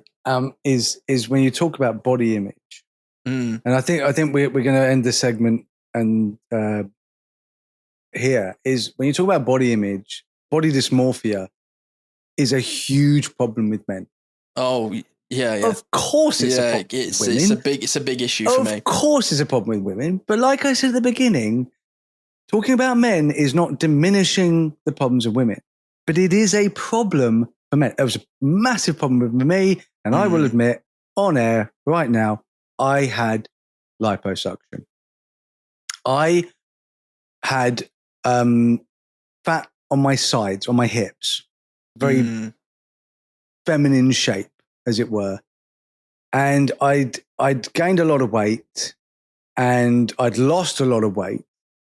Got myself fit, I was wheezing as I walked up the stairs. I was in that bad shape. So I got myself into shape and I lost loads of weight. And it was about my health. When I first started losing weight, it was 100%. It was nothing to do with how I looked. It was everything about, because I actually didn't believe that I looked that bad. But as soon as I started losing weight. That fuck with your perception, isn't it? Yes. Yeah. But as soon as I started losing weight for health, and I started looking better, and I started getting compliments, and people are like, "Oh, you look a lot better," and I'm like, "Well, that meant I looked terrible." Oh, so that basically, processing is such a devil, man. No one at the time was like, "You look terrible. You need to lose weight." Sylvia was the one who approached me, and she said, "I'm worried you're going to die in the night because you breathe so heavily. I'm scared to lose you to a heart attack." And it was a genuine reason. Because, we still had an active, sex life and she still loved me but it was nothing to do with how I looked and everything to do with the fact that I couldn't walk up my stairs without wheezing. So I lost loads of weight, right? As in I was 18 stone and then I was 12. Wow. Yeah, that was within a year. So I lost so much weight. And all of a sudden, I was getting so much new attention. I was getting so much attention from women and from people and compliments. And I was like, oh, wow, I feel great. Dude, one person, and I knew that I had these fat sides. I knew it doesn't matter how much weight I was seem to lose, it would just accumulate in that one area. So little like balls of fat on my hips. And one person went, because I was wearing like a slim fit t-shirt, which I was always embarrassed to wear before, but I had muscles and I looked really good. And he said, this was a guy. He said, "Oh, you look great. It's a bit about your sides." Oh, fuck. 2 weeks later, I was in a consultation room with a plastic surgeon talking about, he crushed me. One dude crushed me. By the way, and I don't blame him at all. I have no ill feeling to him whatsoever. In fact, we remained friends after that. I never blamed him. One, because he's autistic and he was just saying what was in his head. But I didn't even know that at the time. He was a friend, and I didn't take what he was saying as an attack. I felt it was a genuine constructive criticism, because I don't think he realized that I couldn't actually do anything about it. And then I got to the point where my mental health declined so quickly, because I already had problems with my sides. I always looked in the mirror and said, "Oh, if only I had these slim sides. If only my sides matched my hips. And I didn't bulge out like some weird mushroom."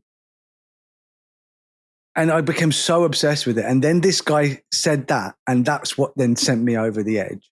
And then I literally, and I couldn't really afford it. So I took out a loan because I had to get rid of these. I had to get rid of these sides. And I was put under. I went through surgery where I was put to sleep. I risked my life to have these sides removed. Now, don't get me wrong. I am so glad I did it, because I still hate those sides in my brain. It will never go away. It's that thing that instead of dealing with it, I didn't deal with it properly. I didn't get therapy to accept myself for who I am. The surgeon just went, "Oh, you don't like him." And I remember being in talking to the surgeon, I was crying. I was crying to the surgeon about how much I hated myself. And in that moment, instead of him saying, "Oh, let's go ahead with the surgery," he should have said, this isn't a problem surgery can fix. This is a problem you need but you someone were paying else. The man. But he wanted money. So he took my money. He sucked out my sides. And again, I am happy that I had it. Like, I have no issue with plastic surgery as long as it's safe, as long as it makes you feel better. But it's the reason behind it that was messed up. So I've gone on some rant.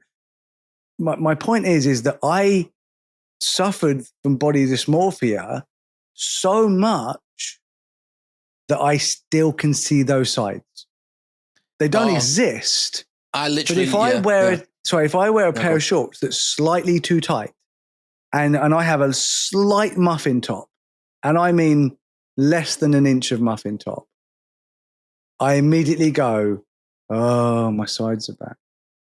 And then I'll go, Sylvia, it's bad, isn't it? She's like, no, it's not. It never was, and it's definitely not now. It's not there, sweetheart. It's okay. And I still get upset if I've got, and that's why I've really, really enjoyed wearing these much looser t-shirts. That's why I wear them, man. Because now I would walk down the high street and I would look in mirrors. If we walked into any shops, if there was a mirror, if there was any reflection in a window, and it wasn't out of, oh, I look so good. Yeah, look at me. I was, every reflective surface that I could see, I was looking for my flaws. I was looking for what was bad about me. So if I was wearing a slim fit t-shirt or like a muscle t-shirt, where the rest of my upper body would look great, but I would have the slightest, because I've got excess skin. So I've got loose skin. So any muffin top I get now isn't fat; it's actually loose skin. But it's so slight. But some t-shirts will show that, and I would want to go home. Well, I'll tell you what, man. I loved winter because I got to wear hoodies. I was in the gym the other day, dude, and it's quite an advanced one, and it has one of these machines that like scans you and stuff, and it's testing your flexibility. And I had to like hold a bar above my head and lift it up. My t-shirt lifted up and my midriff started to show slightly. Oh, I've had that. And I just felt awful.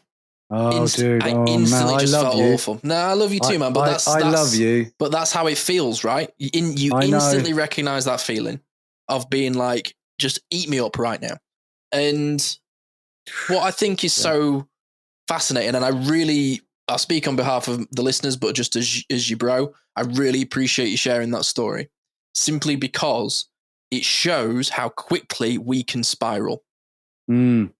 It shows you how quickly we can make rash decisions to try and help ourselves. And even then, like, there have been times where I've done things where I've gone, you're just taking a shortcut, and it just makes it worse.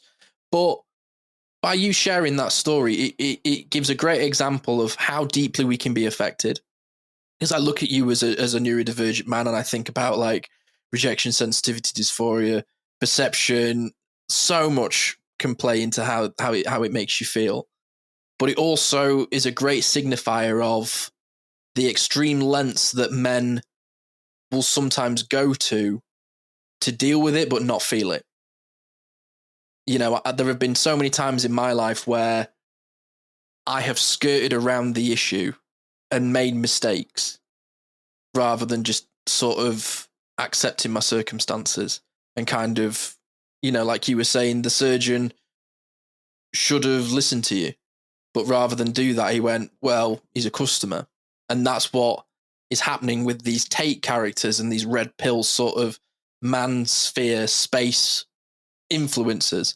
Yeah, we're pretending to help you, but really we just want your money. Yeah, Spot absolutely. on. And it's the cult leader mentality. It's the I will fix you, but only I can fix you. You can't fix yourself. You need me.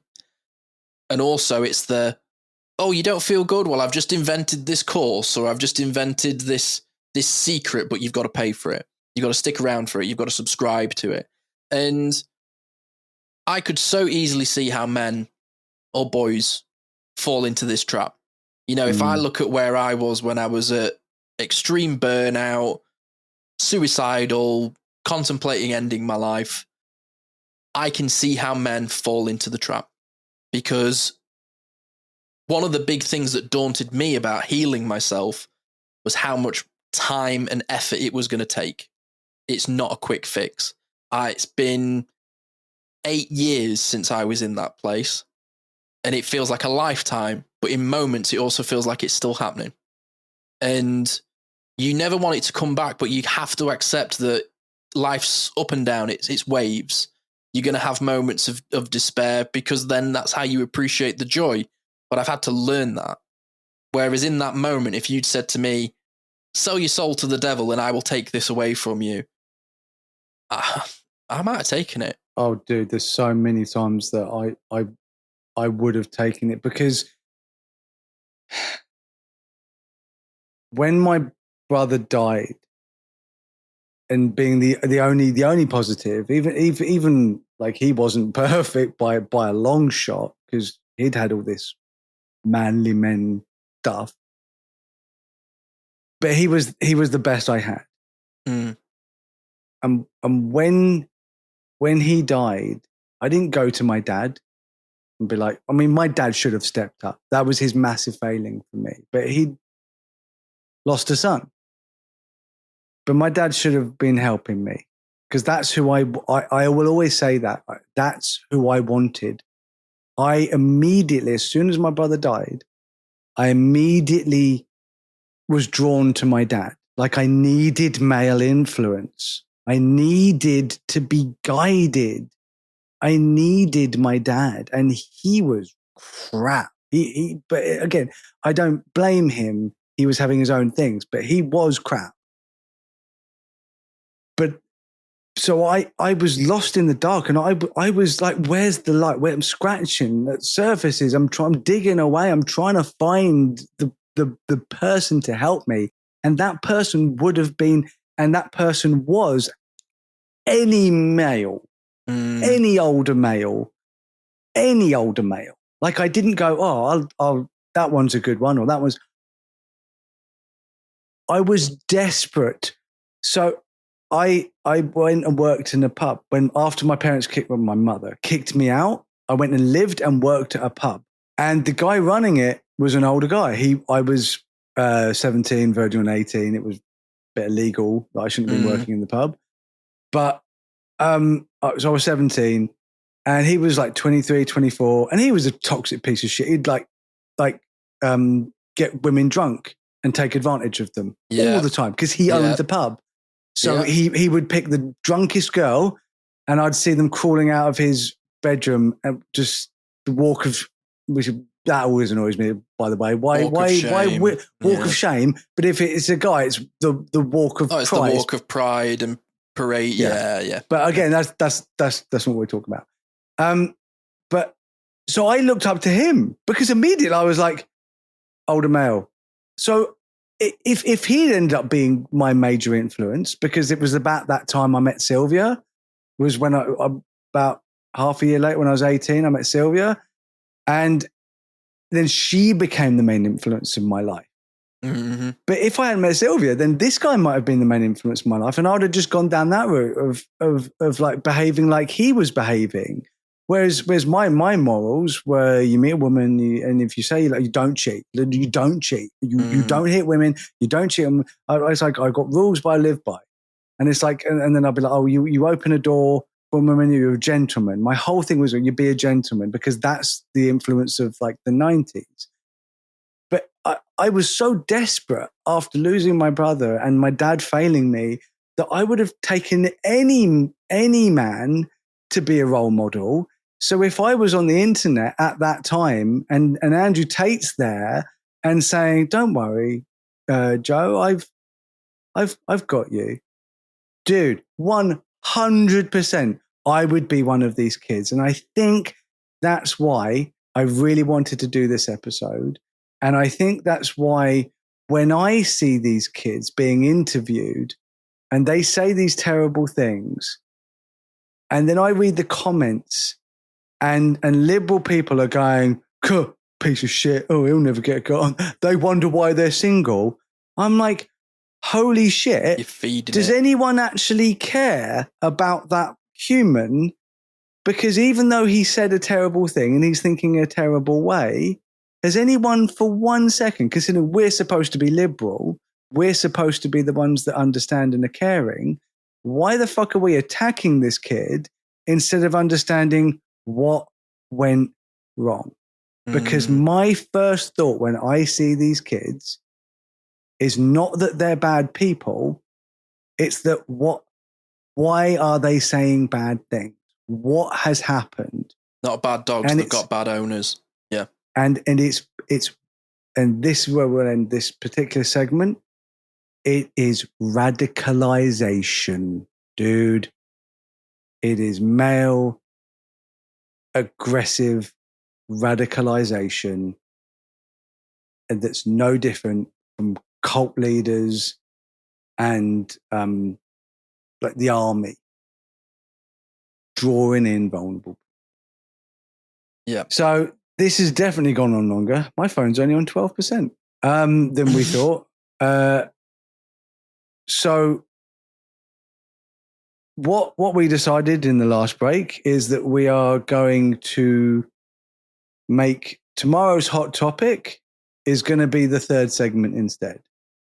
So we feel that this is far too an important issue, as the last 2 hours has suggested, to simply just end it here. And we don't want you to wait till next week because I can't be bothered to do a hot topic.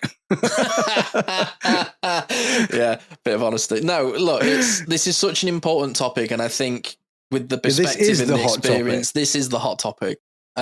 So it's also been quite a long one for you guys listening, and it's been a long one for us. So I think it would be a good place to end it, and we'll be back tomorrow with segment 3. And what are we going to be talking about, Jordan? Well, segment 3 is maybe more positive. It's what's next and how do we help these kids? How do we help these men? Yep. So stay with us. We look forward to rejoining you tomorrow, which will be the Friday's hot topic. Thank you so much for staying with us. And we hope this conversation, whether you're man, woman, or however you identify, speaks to you and gives you a little bit of clarity and also a little bit of compassion as well. Nightly bye, everybody. Nightly bye. Thanks for tuning in to the Neurodivergent Experience. We hope today's episode sparks something for you, whether it's a new idea, a bit of validation, or just a moment of connection. Remember, new episodes are every week, so be sure to join us for the next one for more conversations and insights into the neurodivergent experience. If you've enjoyed this podcast, help us grow. You can do that by rating and reviewing this show. Your support makes a huge difference in helping us reach more people who could benefit from these conversations. You can connect with us on social media. Find us on Instagram, Facebook, TikTok. Just search for the Neurodivergent Experience. Thank you again for listening. And until next time, take care of yourself. You're not alone in this journey.